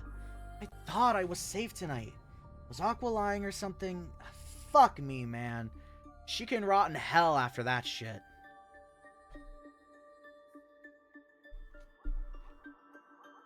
Brad goes out. For the first time this game, Naira did not vote on Aqua's side, which resulted in Brad going out. Otherwise, it would have been a tie. Naira actually does something competent this time. I can't believe it! As we roll in to the last episode of tonight's stream. We will do this episode tonight, and we will do the remaining episodes 9 through 15 tomorrow night, starting at the same time. At the behest of other people, but yes. This is the remaining Corona tribe now that Brad is gone. And this is the remaining Minami tribe now that nothing has changed.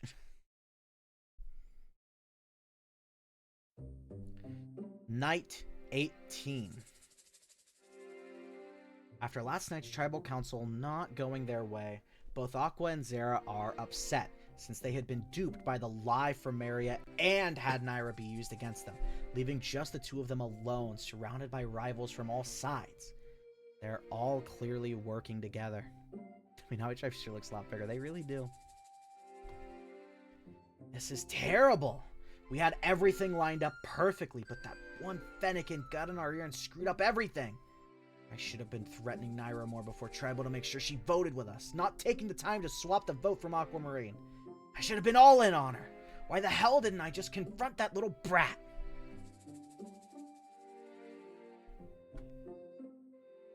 Maria and Naira try to relax after the events of Tribal Council, though Naira is clearly much more on edge and scared than usual, always trying to see where Aqua is and not lose sight of her. Maria tries to calm her down and make sure she's alright. To be fair, Aqua threatening Naira has worked every time so far. This is the first time that it hasn't worked, because she got... Well, there's actually two things, because not only did she get duped, but even if Naira had still voted the way that Aqua told her to, it would have just resulted in a tie.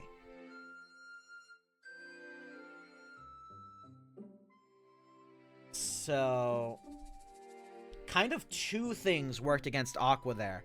Kind of both had to work in their favor for Tribal to go the way they wanted.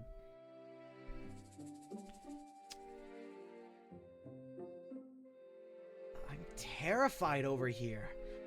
I finally turned against Aqua. Finally didn't vote with her, but I wasn't thinking. Because now she's still here. She could do anything to get revenge on me. Why am I so stupid? You should have gone for the head ass. It took a team of 3 different people to salvage her decision making. It did. It took a whole fucking group.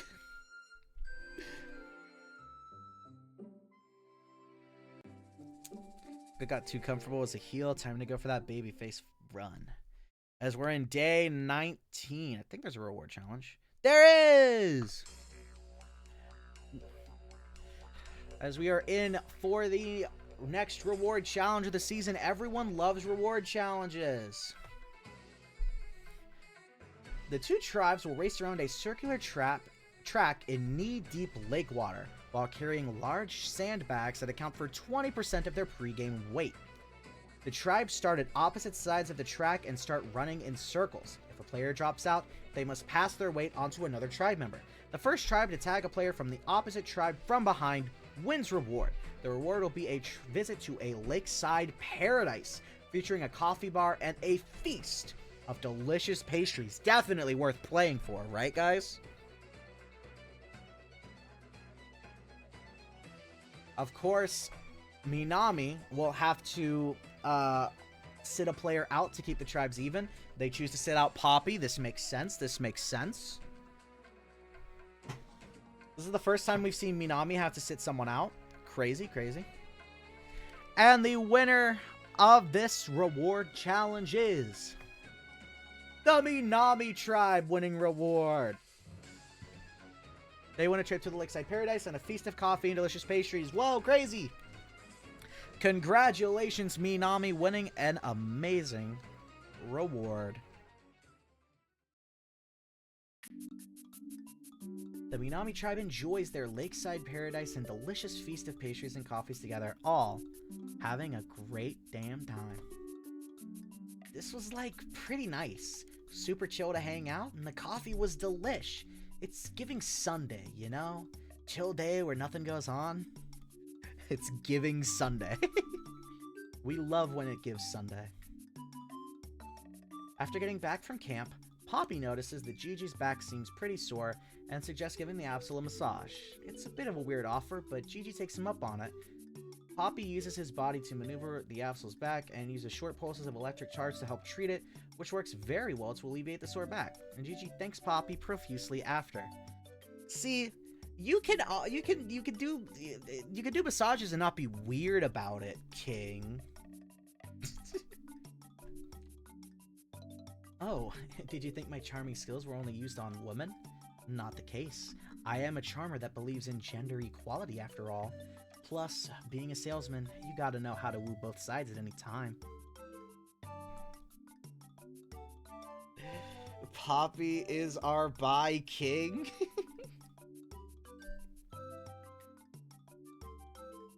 Oh! Over on the Corona tribe, a hidden immunity idol has been found among the swap. King is king. Everyone should have given him massages automatically. A hidden immunity idol has been found over on the Corona tribe. I wonder how that could factor into potential tribal councils. Zera pulls Aquamarine aside, asking if the Floatzel would be willing to work with her and Aqua. Aquamarine is a bit confused since she was originally their primary target not long before this point, but she agrees to let the duo pitch to her. Zera pulls Aqua in, and the two manage to convince her to work with them with the agreement that if they go to tribal council again, no one from Aqua's original tribe will be the primary target. A water-type alliance is made. The water types want to go to the final 3 together. Let's see if that works out. This is certainly a weird place to be in now. I was expecting that duo to wait until we knew for sure that we were going to tribal or not and start acting desperate then, but it appears they're stepping ahead of the curve. Zera certainly seems to be more in control of this duo than I originally thought, too. I'm gonna have to see how this plays out. Day 20. Is this any? No. Rue feels like Copper isn't taking things seriously enough on the tribe and tries to convince him to help out a bit more. Copper does agree, but doesn't end up doing a very good job, which makes Rue even more annoyed at him. Copper ends up asking why Rue is trying so hard, if she's trying to impress someone or something, which seems to really hit a nerve with her. Zera's done a great job of controlling the game without standing out. She's doing a really good job. It's like she's really the threat among her and Aqua, but she's letting Aqua just exist, which is doing a really good job of shielding her. Him. Oh my god. Throughout, like, the entire process, I kept mistaking Zara for her. Throughout the entire game. Throughout the entire production of this season. Trying to impress someone? Who does he think I am? I act for myself, thank you very much. I don't need to impress anyone. Everything I've gotten up to this point, I've earned all by myself, okay? I'm nearly an Olympic-level athlete. My whole life has been all about trying hard and giving my all. What a dim-witted moron to not understand being passionate for anything outside of buttons. Zara, best support. Oh yeah, Zara's a guy. Yeah, I know Zara's a guy. But I kept making that mistake. A lot.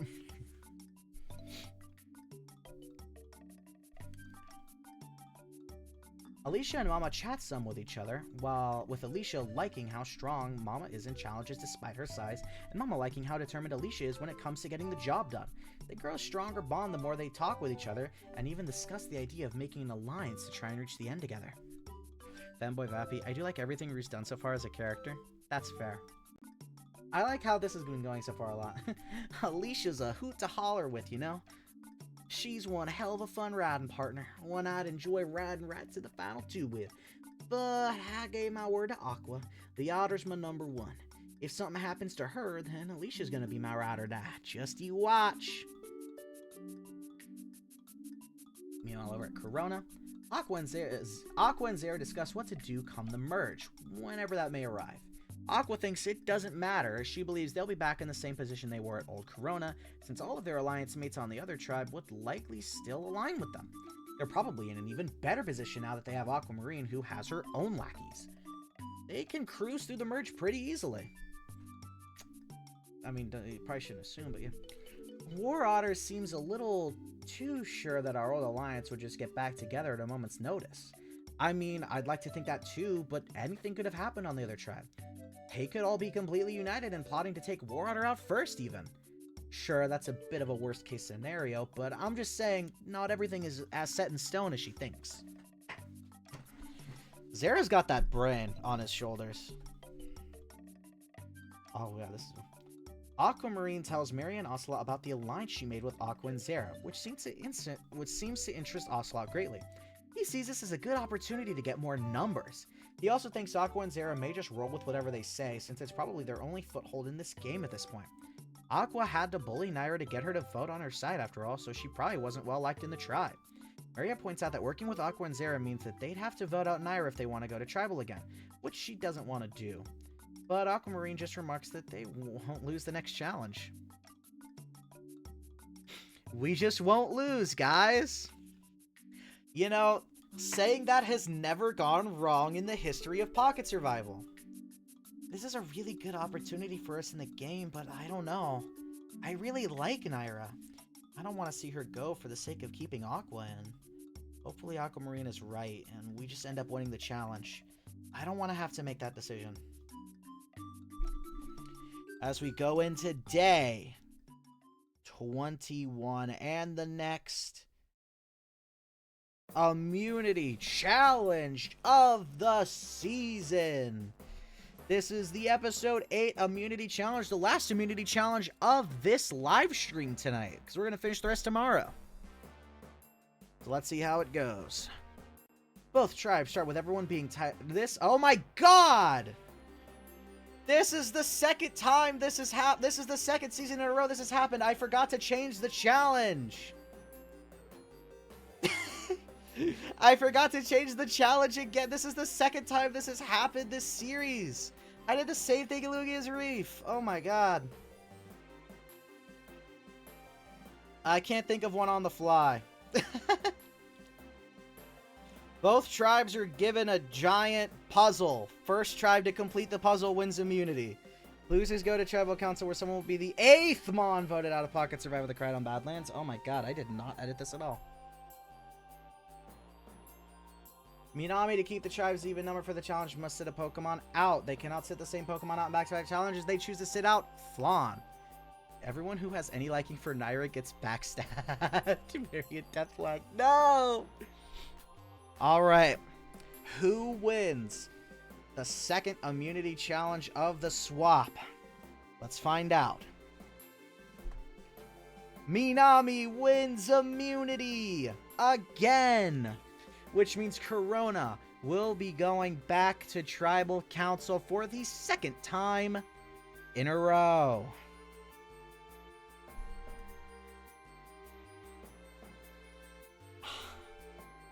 Maybe you shouldn't have acted like you were just gonna win the next challenge, Aquamarine. Maybe you should have just not acted like that.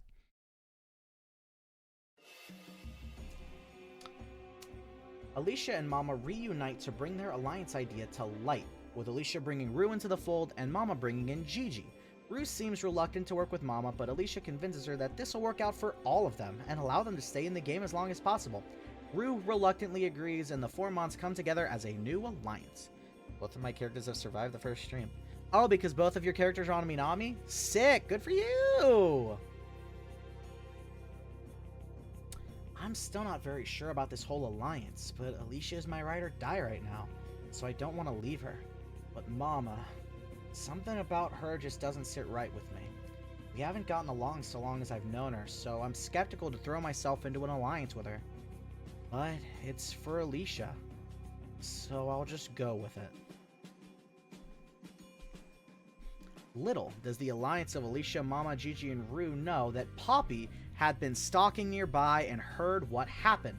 He wastes little time in grabbing the other Mons on the tribe, Copper and Flan, to tell them what he's found out, and discuss what should be done about it. Copper and Flan aren't too sure, but Poppy thinks they could flip Gigi if they lose an immunity challenge and have to go to tribal at some point. Aqua would be an impactful elimination, a very impactful elimination. Aqua and Zera are really controlling the Corona side of the game. Well, no, they really aren't. No, the Minami tribe right now, the original Minami is controlling that side. But what is it? Aqua has been controlling most of the game. She controlled the first 6 episodes of the Corona tribe. I mean, never did she vote wrong. It's this swap that's taken her out of that position a little bit harder. So we'll have to see if she can adapt, or else she might get voted out tonight. I don't have Mons like Aquamarine or Ocelot around to focus on strategy, so while I'm here, I gotta step up. Especially knowing that I'm on the bottom now. My charm is great and all, but it can't get me out of every situation. Big braining it, big braining it. We jump to Corona, the tribe with Tribal Council tonight. The Water-type Alliance come together to discuss what they should do tonight, and Aquamarine again reiterates that she refuses to vote out Maria or Ocelot tonight. Zera points out that leaves only Naira to vote out, and Aquamarine agrees with no hesitation. Go Poppy. Maybe Naira will learn something from this. That you shouldn't go against me.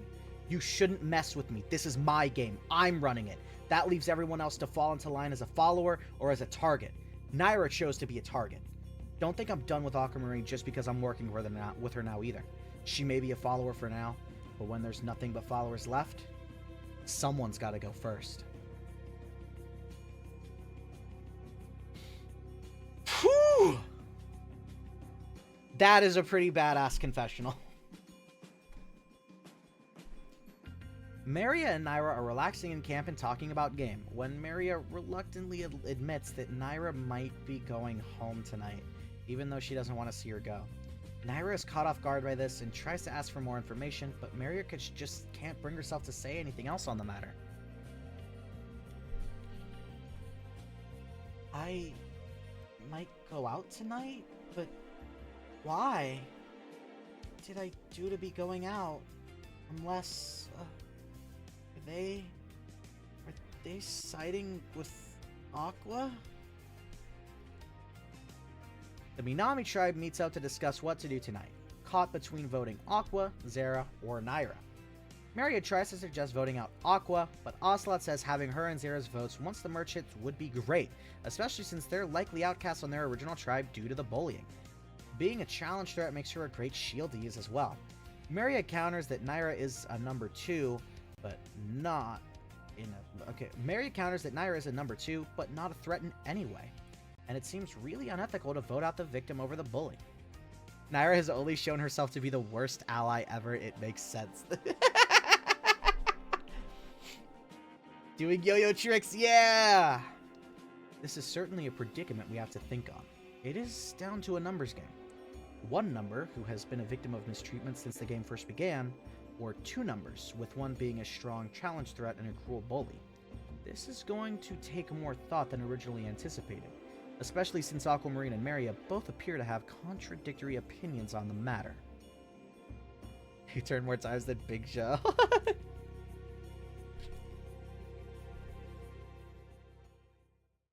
To you. As we were in to the last tribal council of tonight's stream.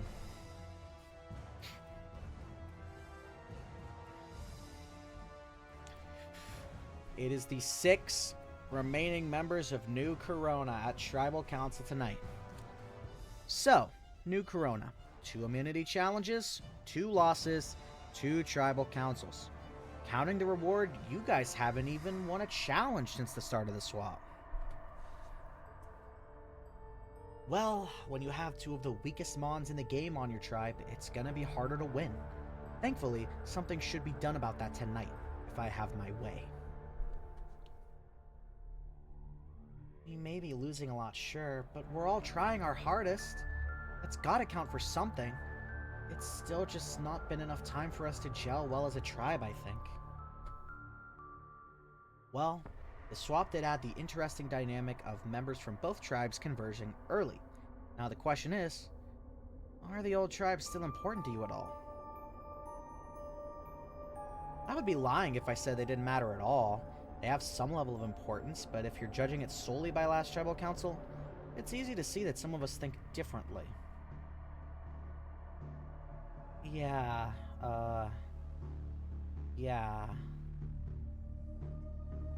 Well, I've heard that there's been some merge talks coming from both tribes. Any input on that? Well, it's hard not to talk about the merge. It wasn't much later than now that the merge hit last season, so we've been wondering how things will go once the merge hits. Swinging his yo-yo. The merge is important, yes, but we have tribal council tonight. That should be our top priority as of this moment, since someone will be leaving. Well, if you all agree so, sure. Well, if you are also sure, then I'd say let's get right to it. It is time to vote. Zara, you're up first. You're our only option at this point. Aquamarine, here's hoping you side with the right mons here. I don't know what to do. I'm at a loss. What do I do? If anybody has a hidden immunity idol and would like to play it now, would be the time to do so.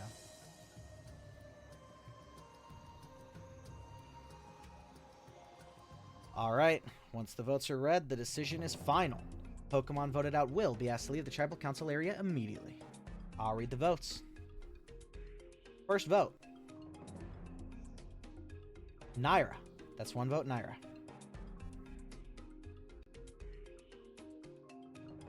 Naira. That's 2 votes, Naira.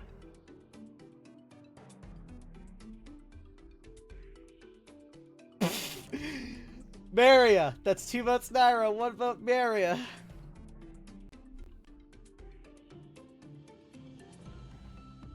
Naira. That's 3 votes, Naira. 1 vote, Maria.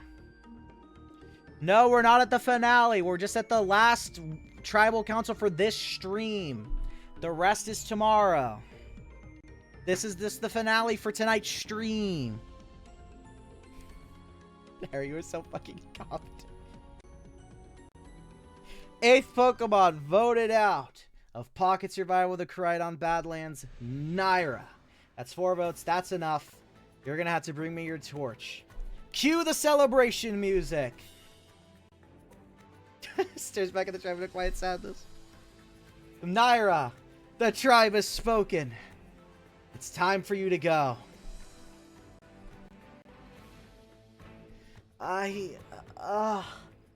There may have been some good times, but I'm a little relieved it's finally over.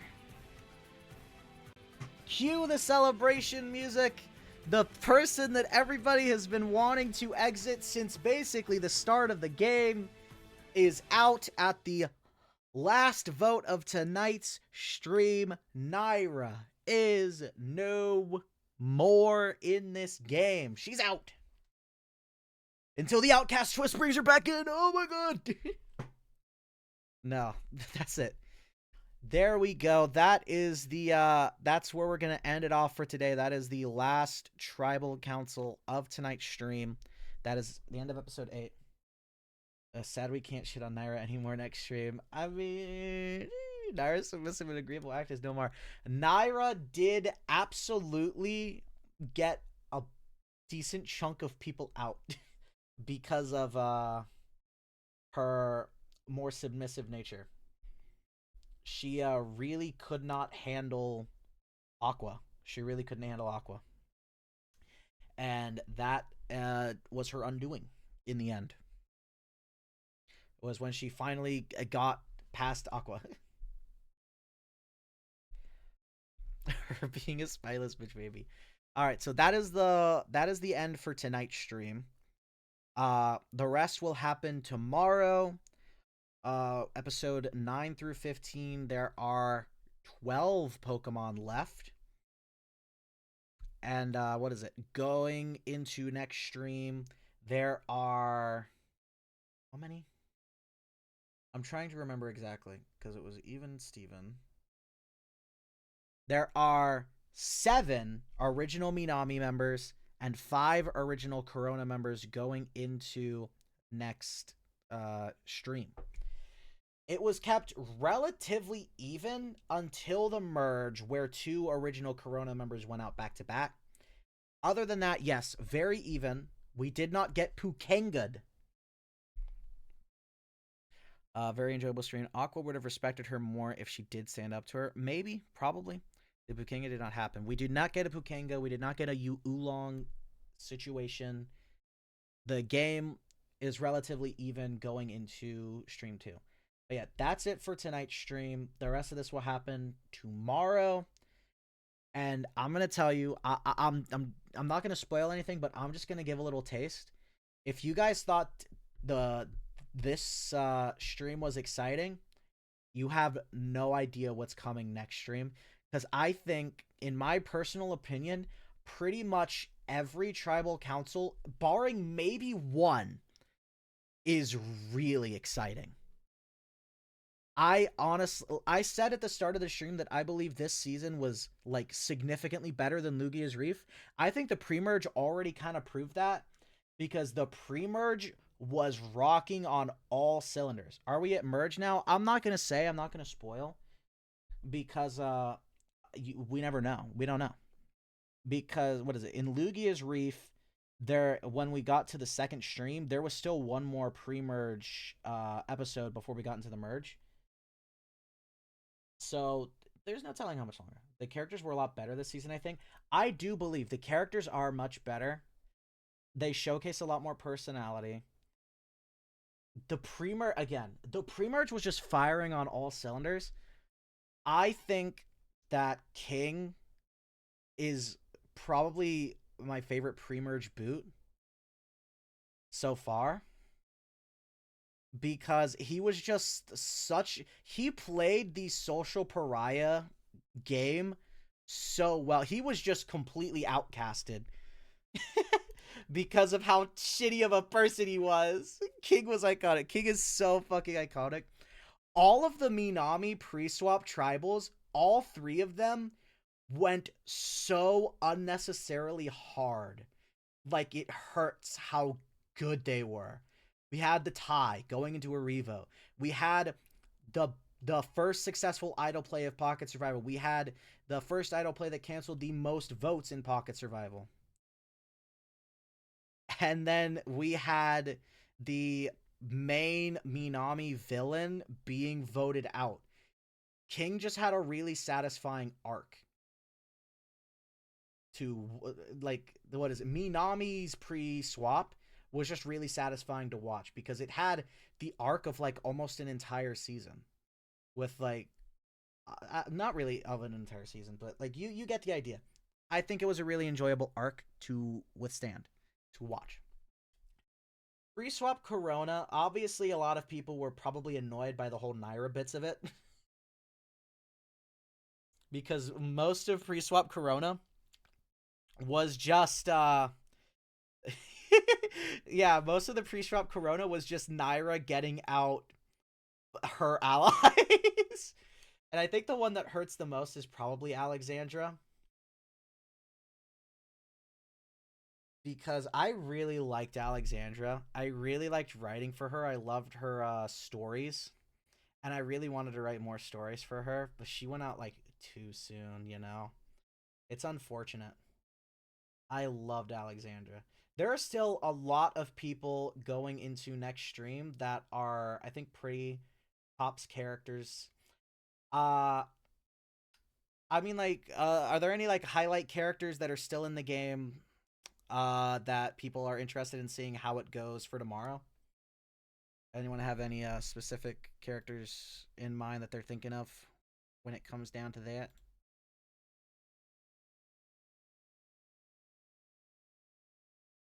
Because they're like, if you thought tonight was good, you have another thing coming tomorrow. Because it is so good.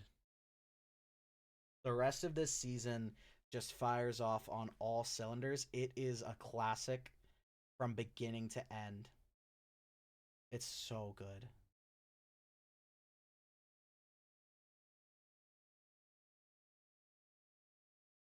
Copper, Flan, Zera, and more. I like everyone. Copper may gain a third personality trait. Who knows? We'd love to see Copper with a third personality trait.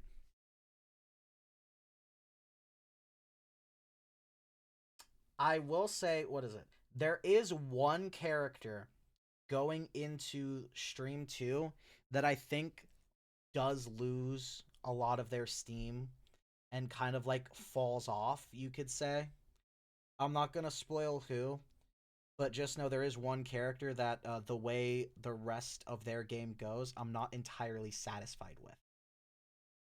But I think everyone else, their the way it goes kind of fits. But yeah, that's just my personal opinion. You guys will find out, obviously. That's like Poppy and Maria. Poppy and Maria are both so great.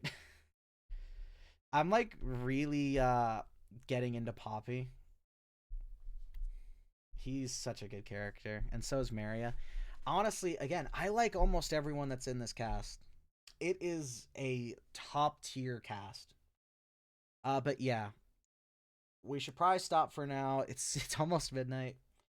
Uh, that is Aquamarine. Yeah, I just saw that. Aquamarine is also a pretty good character. Yeah. Who don't you like? I won't say.